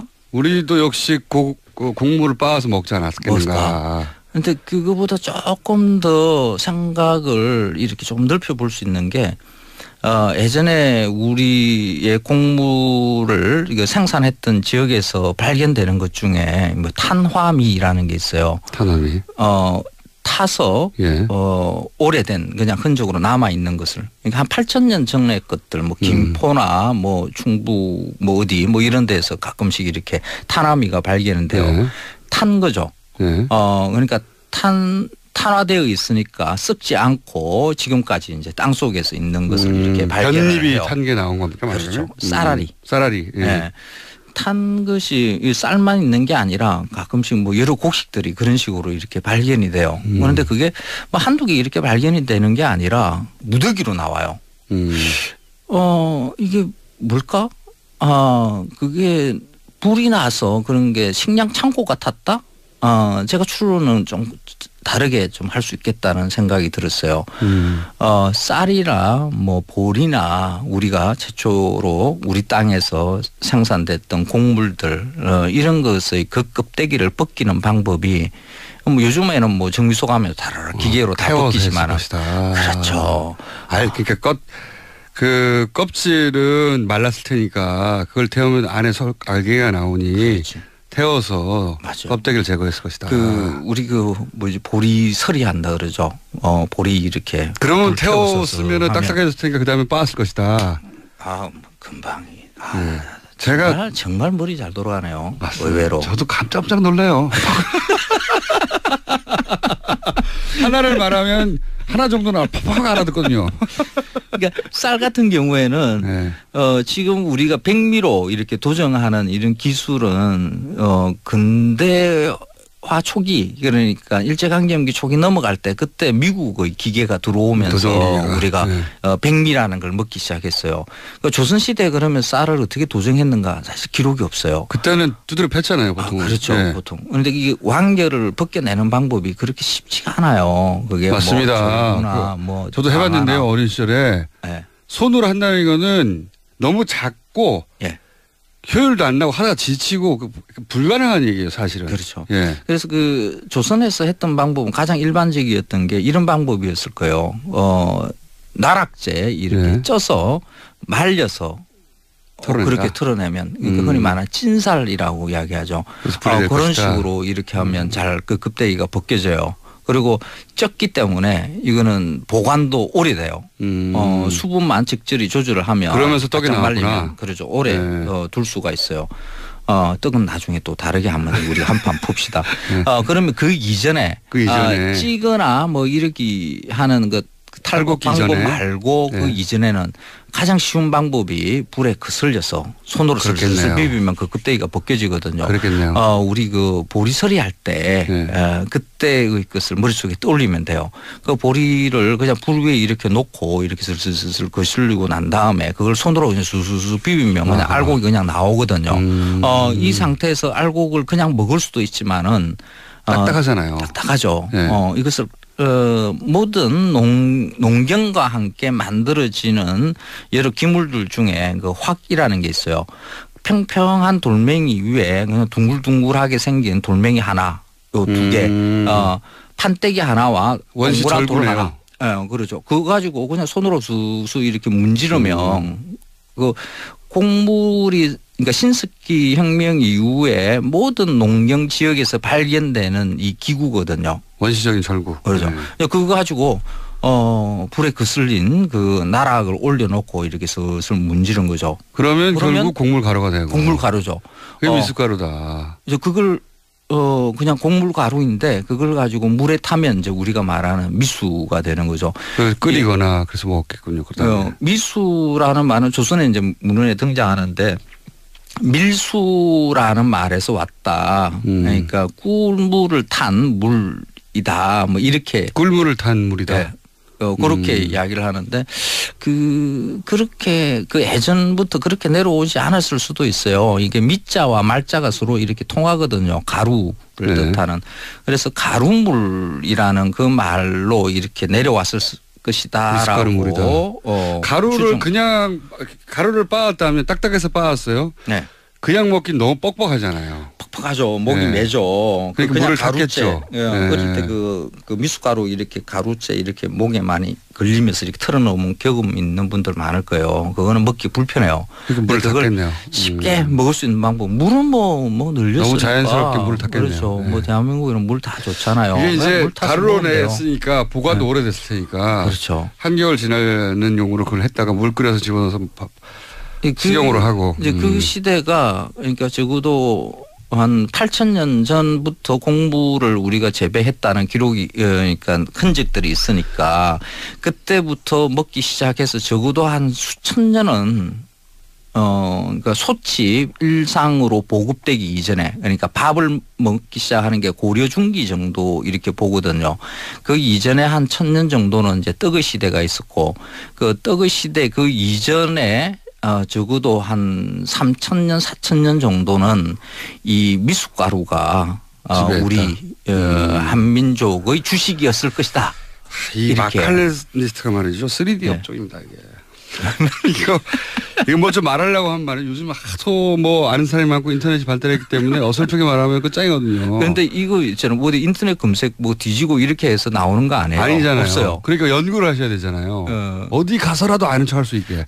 그러니까 우리는 서양 음식에 대한 역사들을 책으로 공부를 참 많이 해요. 그래서 서양의 최초의 음식이 오트밀이다 이런 것들 그런 것은 이렇게 배워요. 그래서 그걸 머릿속에 관념으로 쥐고 있는 거죠. 인류 최초의 음식이 오트밀인 것처럼 그렇게 머릿속에 넣거든요. 이런 방식은 좋지 않죠. 우리 땅에서도 오래전부터 당연히 사람이 살아왔으니까. 구석기 시대부터 우리는 인간이 살았으니까. 오트밀 이전에 미숫가루가 있었다. 그렇죠. 우리의 삶을 기반으로 그 음식에 대한 생각들 이런 것이 그게 또 중요하다고 저는 봐요. 그러니까 제 말은 뭐냐면 이 마칼레니 살려면 이런 것까지 공부해야 된다는 겁니다. 이게 어디 책에 나온 것도 아니고 연구하고 그다음 미숫가루는 언제 어떻게 나왔을까 문헌을 찾아보고 추정하고 고고학자가 할 일인데 그거 한 다음에 어디 가서 물어보면 답해야 하고 왜냐하면 음식에 관한 모든 것을 물어보니까요. 다 알 것처럼. 그렇죠. 고생 많으십니다. 재밌잖아요. 근데 이 미숫가루의 그 맛을 지금도 우리가 이어가요. 우리는 지금 미숫가루를 잘 안 먹거든요. 그러니까 미숫가루라는 게 곡물을 태워서 내는 구수한 맛, 구수한 향이죠. 이 향을 즐기는 거, 그러니까 우리가 인이 박혀 있다라고 볼 수 있는 게 곡물 음료들을 보면 누룽지 향 이렇게 해가지고 보통 많이 가미돼 있어요. 우리가 마시는 음료들 중에 한국인 특유의 음료 중에 하나가 이 곡물차들이거든요. 그게 누룽지 향이 뭐냐 그러면 곡물이 솥바닥에 타면서 내는 그 구수한 냄새거든요. 이게 미숫가루 향이에요. 그래서 이런 곡물차들이 우리나라의 음료 시장의 큰 부분을 차지하는 이유가 우리는 그 냄새 그대로부터 이 냄새에 익숙해져 있는 것이다. 그 말씀을 듣다 보니까 제가 보기에는 술이 거기서 나왔을 것 같아요. 우리 전통주들이 이게 미숫가루 사가지고 넣어놨는데 발효가 된 거야. 근데 아까워가지고 마셨더니 좋아. 막걸리. 그러니까. 충분히 가능해요. 그런 추론 가능합니다. 이게 그 막걸리라는 게 폭발효라서 좀 이게 복잡한 과정. 이거는 발견이 아니라 발명이라고 보통 이야기를 하는데 거기에서 이제 누군가가 첫 번째가 제가 보기에는 미숫가루가 나중에 먹으려고 아껴뒀는데 이게 발효가 돼가지고 아까워서 먹었는데 죽기는커녕 기분이 좋고 달달해가지고 일부러 오늘 여기까지 하겠습니다. 자, 고맙습니다. 황교익 씨였습니다. 감사합니다. 네, 고맙습니다.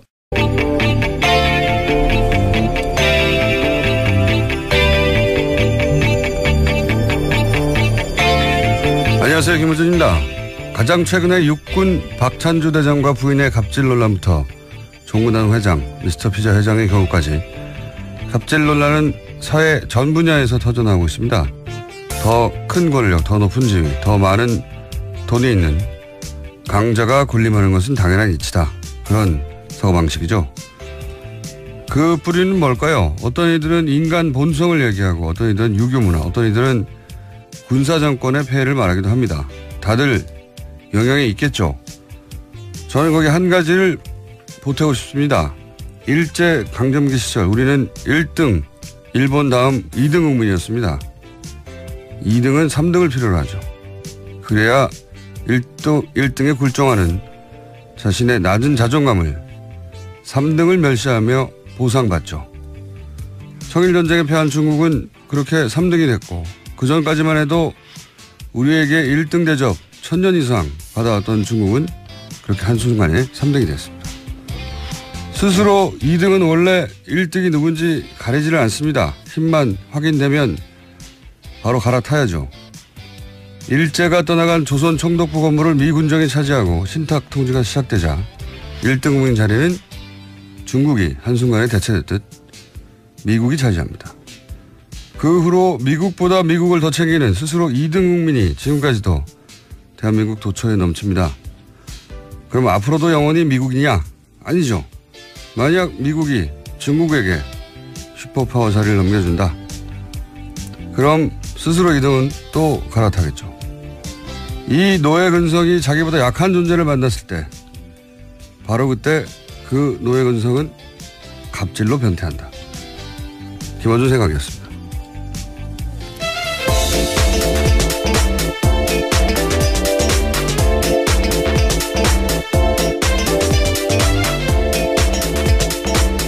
시사인의 김은지입니다. 갑질에 관한 저의 철학적 고찰 어떻습니까? 네, 변태한다란 말이 가장 인상적이었습니다. 자, 뉴스가 많이 쏟아진 하루였는데 우선 다음 주가 바로 이제 이재용 부회장의 재판이라 저희가 이번 주 내내 이재용 부회장 관련 뉴스를 전해드렸는데 오늘 또 있죠? 네, 어제까지 이재용 부회장에 대한 피고인 신문이 있었습니다. 이 부회장은 박근혜 전 대통령과의 독대 자리에서 자신의 경영권 승계에 대해 말한 바가 없다고 계속해서 주장했습니다. 또 당시 정유라 씨의 존재 자체를 몰랐다라고 반박했는데요. 다만 2015년 2차 독대에서 승마지원 미비하니 담당자를 교체하라는 박근혜 전 대통령의 질책을 받은 바 있다라는 사실은 인정했습니다. 거기에 대해서요. 자신이 삼성 관계자들에게 대통령 눈빛이 레이저 같았다라는 표현을 쓴 적이 있다라는 건데요. 그에 대해서는 이렇게 해명했습니다. 이재용 부회장은 아버님께 야단을 맞은 것 빼고는 야단 맞은 기억이 없는데 일단 대통령 단독 면담이었고 실제로 여자분한테 싫은 소리 들은 것도 처음이어서 제가 당황했던 것 같다라고 이야기한 겁니다. 이게 아마 의도는 이런 말이었던 것 같아요. 나는 여성에게 굉장히 부드러운 남자다. 그래서 여자분들이 나한테 싫은 소리를 안 한다. 이런 의미로 이런 말을 한 것 같은데 네. 정반대로 읽히는 거죠. 예. 내 위에 여자는 없다. 갑자기 여기서 왜 여자 남자가 나오는지 모르겠는데요. 좀 왜 레이저라고 했냐 뭐 자기 했던 말들에 대한 해명들을 다 준비해서 나온 건데 어쨌든 이제 그건 지나가는 얘기로 한 것이고 아마도 본인이 여성의 인기가 많다고 생각하는 것 같아요. 예. 그래서 이런 말을 한 것 같고요. 정유라 씨를 몰랐다는 게 핵심이죠. 예. 정유라 씨를 알았어야 주고받는 대가성 입증의 중요한 고리가 완성이 되는데 난 누군지 몰랐다. 사실은 이 이야기를 내내 했죠. 박상진 이번 주 내내 박상진 전 삼성전자 사장도 김종 전 차관을 사실은 다 거짓말하는 거라고 비난했단 말이죠. 그 내용의 핵심도 이 정유라 씨를 몰랐다는 거였어요. 네, 정당한 지원이라는 거죠. 승마협회에 대한. 그러니까 정유라 때문에 한 것이 아니다. 정유라 존재를 몰랐다. 그렇게 공격할 수밖에 없는 게 김종 전 차관을 주로 공격했는데 박상진 전 삼성전자 사장은 그러니까 이재용 부회장이 공격할 걸 대신 공격한 거죠.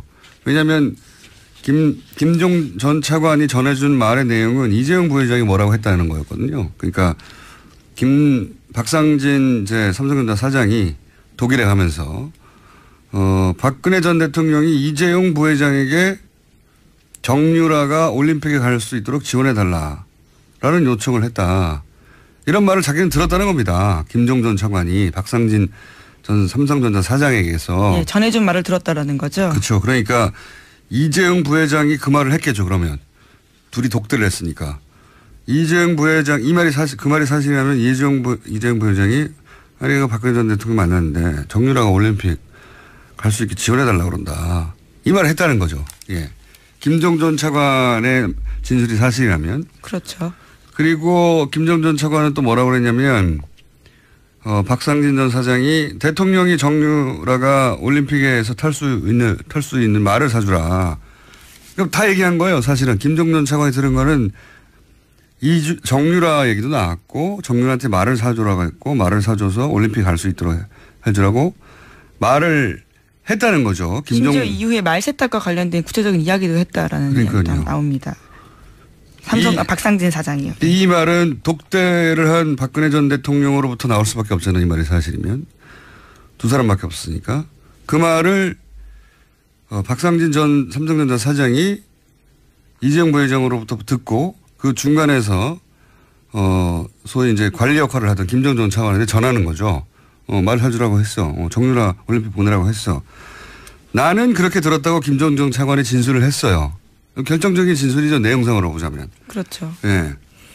그리고 또 당시 안종범 수석 그 종범실록에 보면 대통령 지시사항이라고 적힌 메모 중에 올림픽 대비해서 말을 구입하라 이런 말이 그 내용이 나온단 말이죠. 그리고 그 메모를 한 날 안종범 수석과 당시 이제 미전실 어제도 얘기 나왔던 삼성의 브레인이죠. 중추 삼성그룹을 총괄하는 미전실 사장이었던 장충기 전 사장하고 통화를 했어요. 이 메모를 적은 날. 통화 내용이 있고.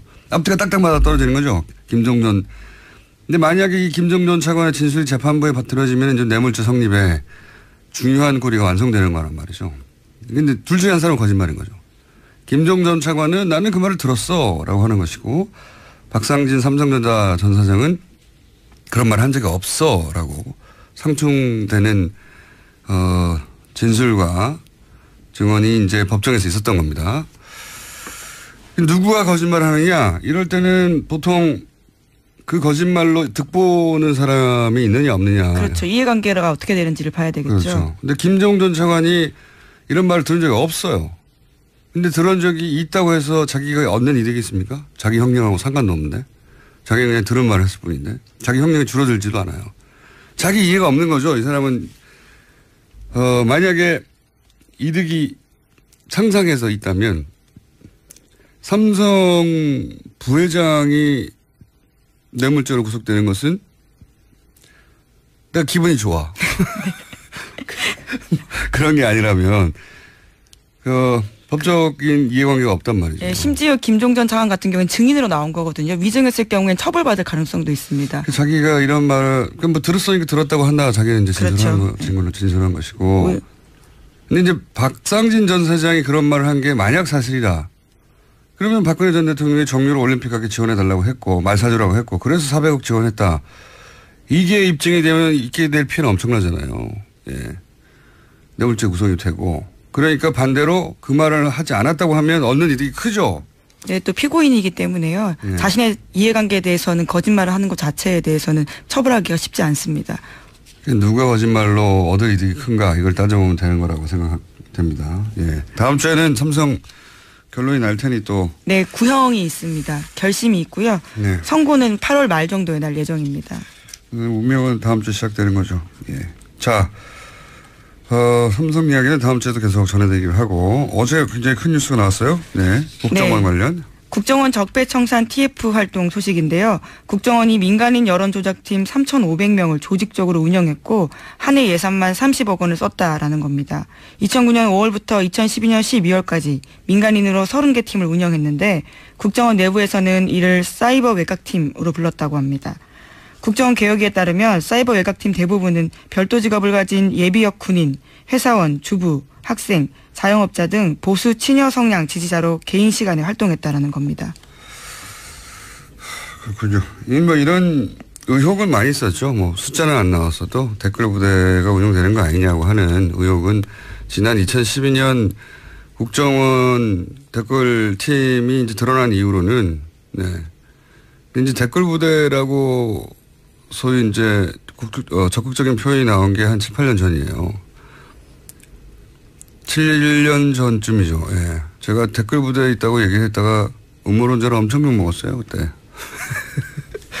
7년이 지나서라도 밝혀지니 반가운데, 근데 이거는 지금 2009년 2012년까지의 이야기거든요. 그렇죠.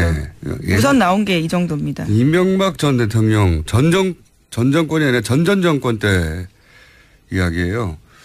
두 가지 정도가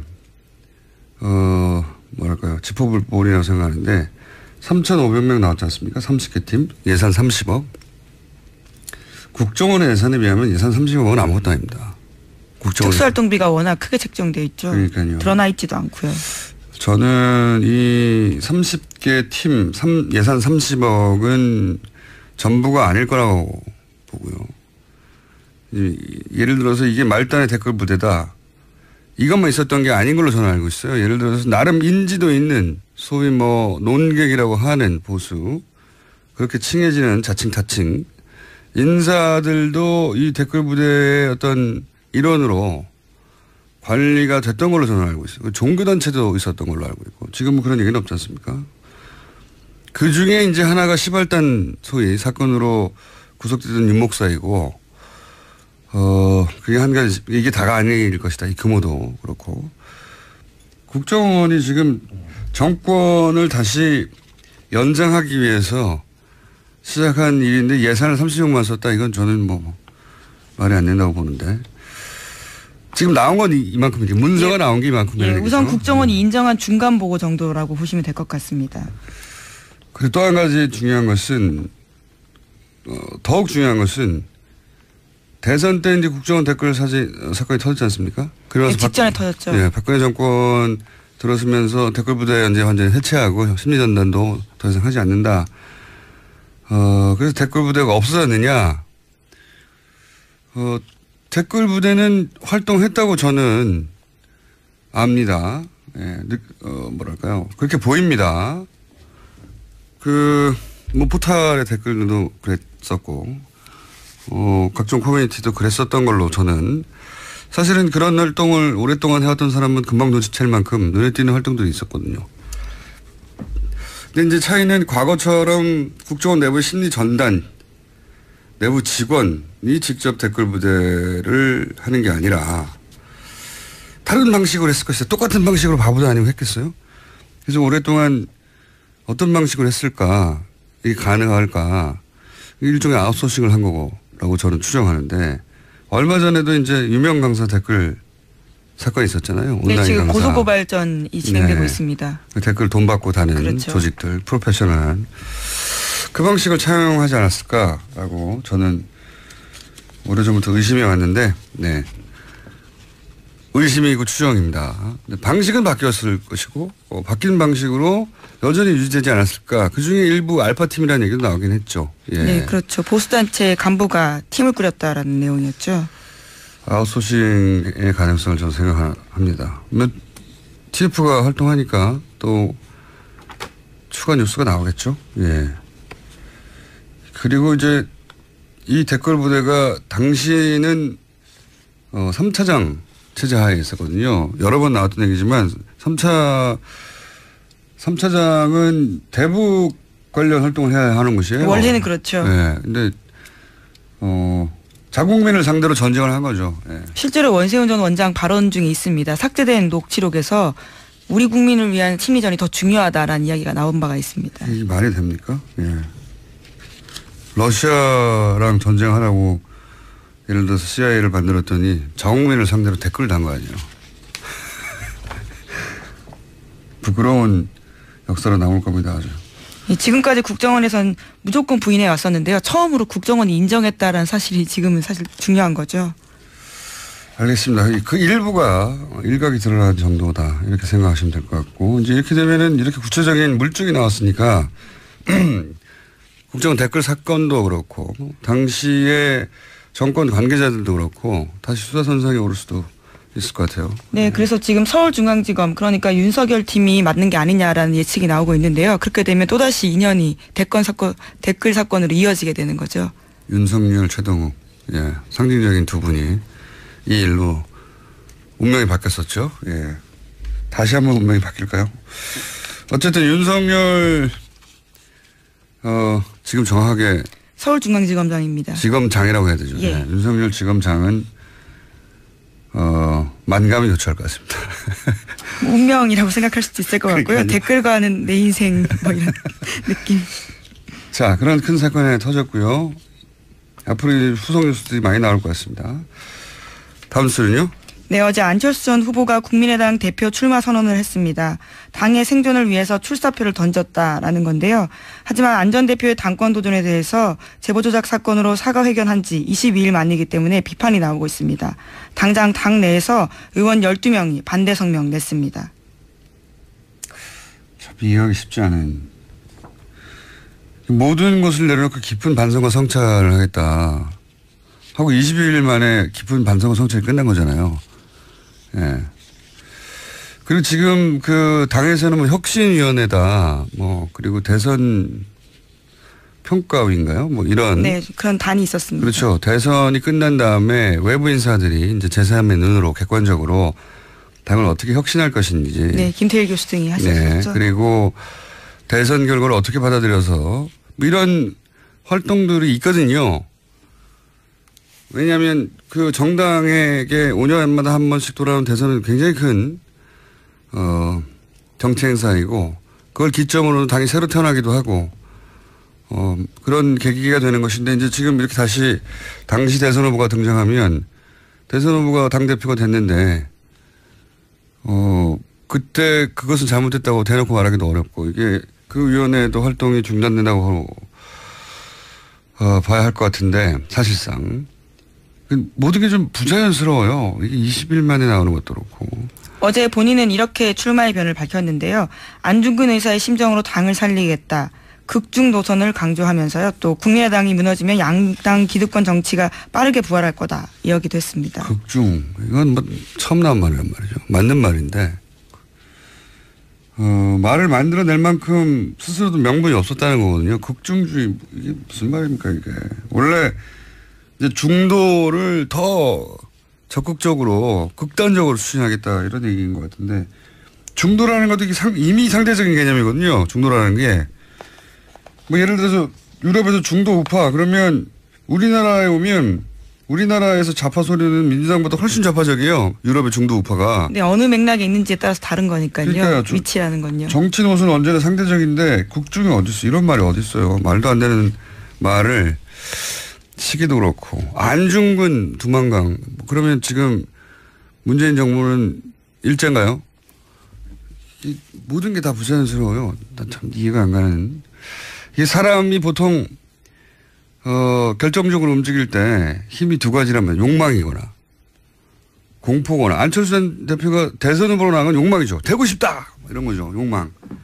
근데 당대표는 너무 되고 싶은 건 아니잖아요. 이거는 그러니까 공포가 무엇일까 안철수에.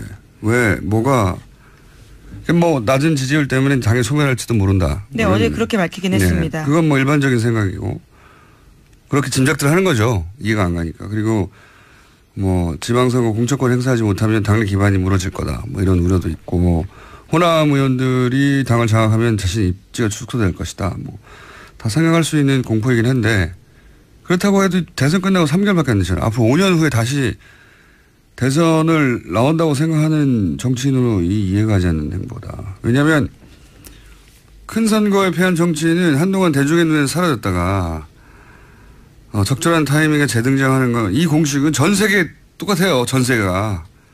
뭐 특별한 게 아니거든요. 다들 기본 중에 기본인데 정치에서 왜 이렇게 했을까.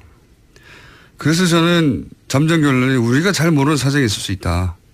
이런 생각. 우리가 잘 모르는 안철수 전 대표를 공포스럽게 만드는 사정이 있지 않을까. 그렇게 생각할 수밖에 없을 만큼 웬만하면 이해는 가거든요. 동의는 안 돼도 이건 잘 이해가 안 가는 행보입니다. 자, 여기까지 할까요? 네, 하나만 더 전달드리면요. 네. 영화 공범자들이 개봉을 앞두고 MBC와 김장경 사장, 김재철 전 사장 등한테 법원에 상영 금지 가처분 신청 당했다고 합니다. 아하.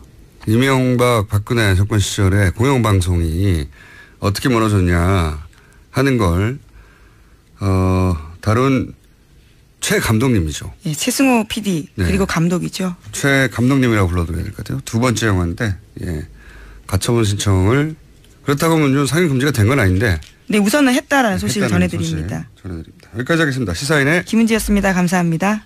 골반 잡자 바로 잡자 바디로직. 허리 통증 바로 잡자 바디로직. 2017년 쿨 썸머 바디로직 라이트 출시. 통기성이 좋아 땀 걱정 없이 한여름에도 쾌적하게. 입은 듯 안 입은 듯 가벼움의 신축성은 그대로. 자세가 좋아지는 골반 교정 타이즈 바디로직. 검색창에 골반 교정 바디로직 라이트. 아무도 묻지도 따지지도 않고 가입하셨다고요? 보험은 너무 어려워요. 걱정 마십시오. 마이보험 체크가 도와드립니다.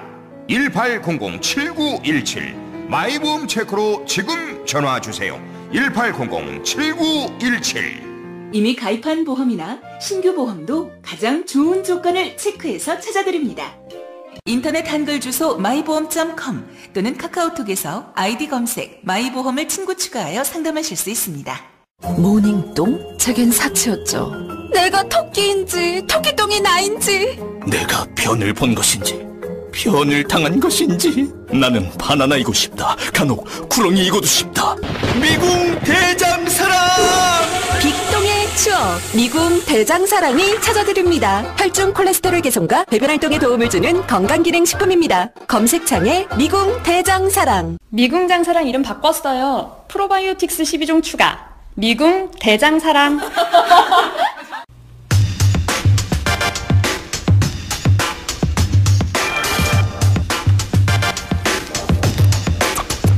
최순실은 구속됐는데 최순실 예산은 집행됐다. 지난해 문체부가 집행한 최순실 관련 예산 규모가 3천억이 넘는다는 분석이 나왔습니다.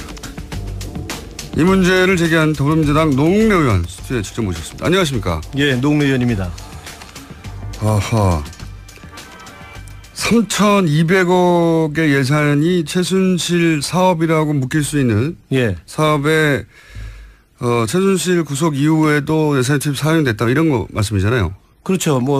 최순실이는 구속이 되고 국정농단 사건이라고 규정은 됐지만 예산이 작년에 통과가 됐잖아요. 그러니까 예산이 지금 집행하라고 통과가 됐기 때문에 잘못이 있고 하더라도 책임은 물을 수 있고 잘못했다고 할 수는 있지만 돈은 쓰여지고 그렇죠. 돈은 안 쓸 수가 없게 돼 있는 거죠. 근데 지금 그 예산 규모가 3,227억으로 지금 나와 있고요. 16개 사업이다 이렇게 보는 겁니다. 찾아내신 최순실 사업으로 분류할 수 있는 사업이 16개. 문체부에서만. 그렇죠. 문화체육 관련해서만. 문화체육만 관련해서 주로 이제 문화체육 쪽에다 주로 한 거거든요.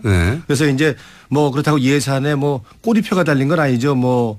박근혜 최순실 예산이다 국정농단 예산에 꼬리표가 달린 건 없죠. 그렇게 없지만 이것이 그러면 최순실 예산이라고 골라낸 기준이 뭡니까? 그럼 최순실 예산과 이제 최순실과 직간접적으로 관련된 국정농단 예산이라고 우리가 볼 수 있는 거 이렇게 골라낸 게 3,227억이요. 1억이고요.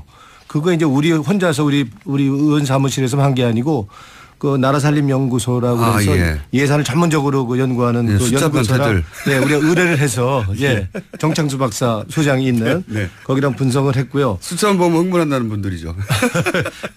일단은 지금까지는 이 결산에 대해 결산은 사실상 우리가 주로 심의 위주로 했고 결산은 그냥 대충 요식행위식으로 통과의례식으로 해왔던 게 국회 관행이었어요. 2010년에 예산이 아니라 예산이 어떻게 쓰여졌냐는 결산서를 분석한 겁니까? 그렇죠. 예산을 그러니까 하나하나 어떻게 집행됐는지 그걸 들여다본 거죠. 국가 예산 결산서라고 그러면 100장, 200장 아닐 것 같은데요. 이거 엄청 많죠. 수천 장이죠.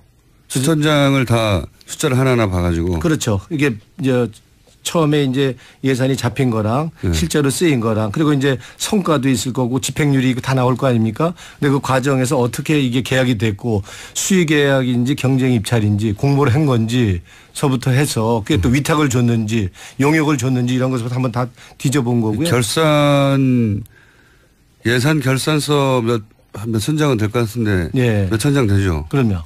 몇천 장을 다 분석하는 의원실은 전 본 적이 없는 것 같은데요. 이번에 아마 결산을 분석한 거는 아마 처음일 수도 있을 겁니다. 근데 국정농단이기 때문에 한 거고요.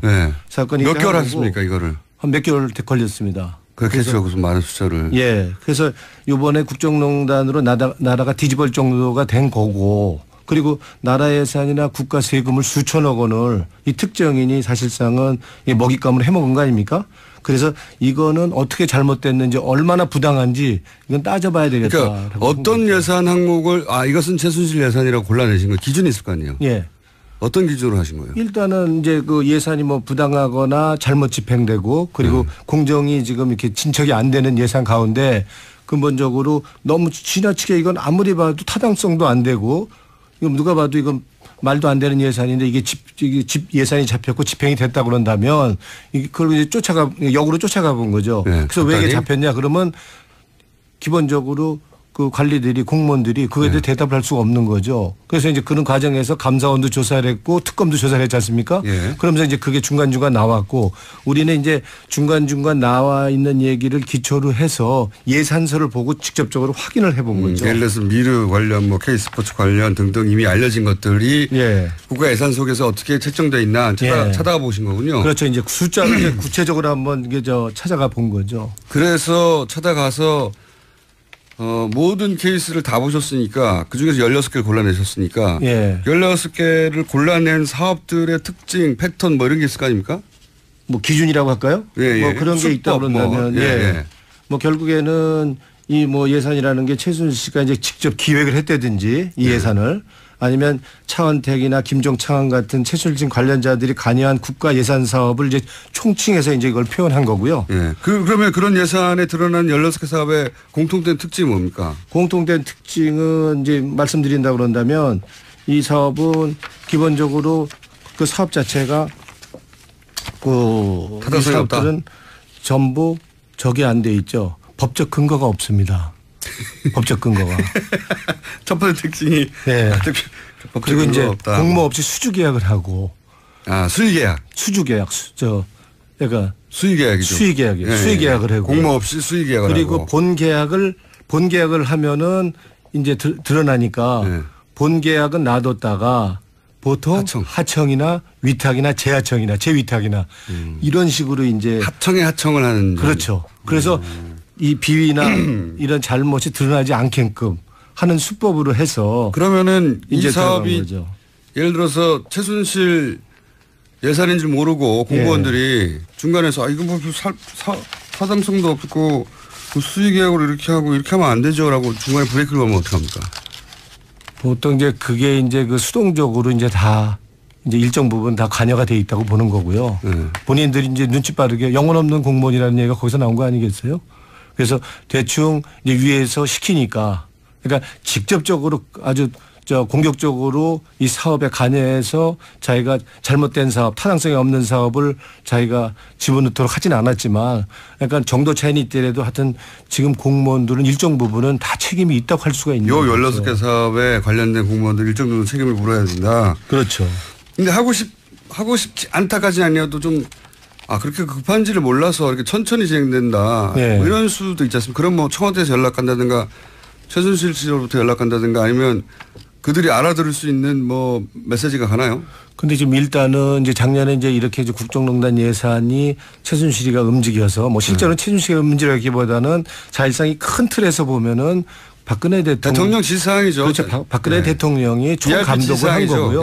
그리고 이제 최순실이 주연을 한 거고 그러니까 문화예산은 차은택이가 맡아서 국정농단 그러니까 이제 이권 챙기기를 한 거고 채용예산은 김종차관이 한 거다. 그래서 그 두 사람이 조연을 맡아서 한 이권 챙기기, 국가예산, 나라 책임을 이권 챙기기 한 거다 이렇게 볼 수 있는 거죠. 그 일반적인 감사로는 지금 말씀대로 하자면 재하청을 하면 일반적인 감사로는 국회에서는 찾아낼 수 없었겠습니다. 지금은 그걸 찾아내려고 끝까지 가본 것이지 일반적으로는 재하청까지 안 가지 않습니까? 보통은 우리가 본 예산만 보지 하청, 재하청, 용역 이런 사업은 그동안 잘 안 봐왔던 게 사실이고요. 그러니까요. 점검을 안 했던 게 사실이죠. 그러니까 이번 사건을 통해서 이제 우리가 이제 새로운 우리가 여기서 뭔가 교훈을 얻는다 그런다면 하청이고 용역이고 위탁 사업이라도 정보 우리가 다 투명하게 공개돼서 관리할 수 있도록 감시할 수 있도록 이렇게 해야 된다고 보는 거죠. 재하청까지 이번에 확인했더니 그 끝에 가면 그럼 그 재하청 회사들은 최순실과 관련이 있거나 예. 아니면은 예를 들어서 최순실 씨 저희도 몇 번 다뤘는데 그 수법 중에 하나가 새로운 회사를 갑자기 만들거든요. 그렇죠. 그래가지고 재하청 어딘가에 쑥 끼워 넣거든요. 예. 그런데 그 회사가 새로 만들어졌는데도 불구하고 덜썩 계약이 돼요. 그렇죠. 그런 패턴인데 예. 확인이 됐나요? 그런 것도? 그렇죠. 확인이 됐죠. 그러니까 보통은 본 계약이 안 들어가고 예. 하청이나 위탁이나 이렇게 들어간단 말이에요. 그러려면 신생 기업을 이렇게 만들어서 예. 그 기업이 그 위탁이나 이제 용역을 따도록 예. 그렇게 유도하는 수법으로 이제 그 사업을 따내는 거죠. 그러니까 K나 미르가 앞에 나오고 그 다음에는 새로운 회사가 밑에 나온다든가. 그렇죠. 그래서 본 계약에는 없고 하청 기업이나 위탁 기업, 용역 국가 예산이 어떻게 집행되는지 잘 아는 사람들이 한 거네요, 그죠? 그러니까 치밀하게 준비했다고 볼 수 있고요. 이게 나쁜 행동을 했지.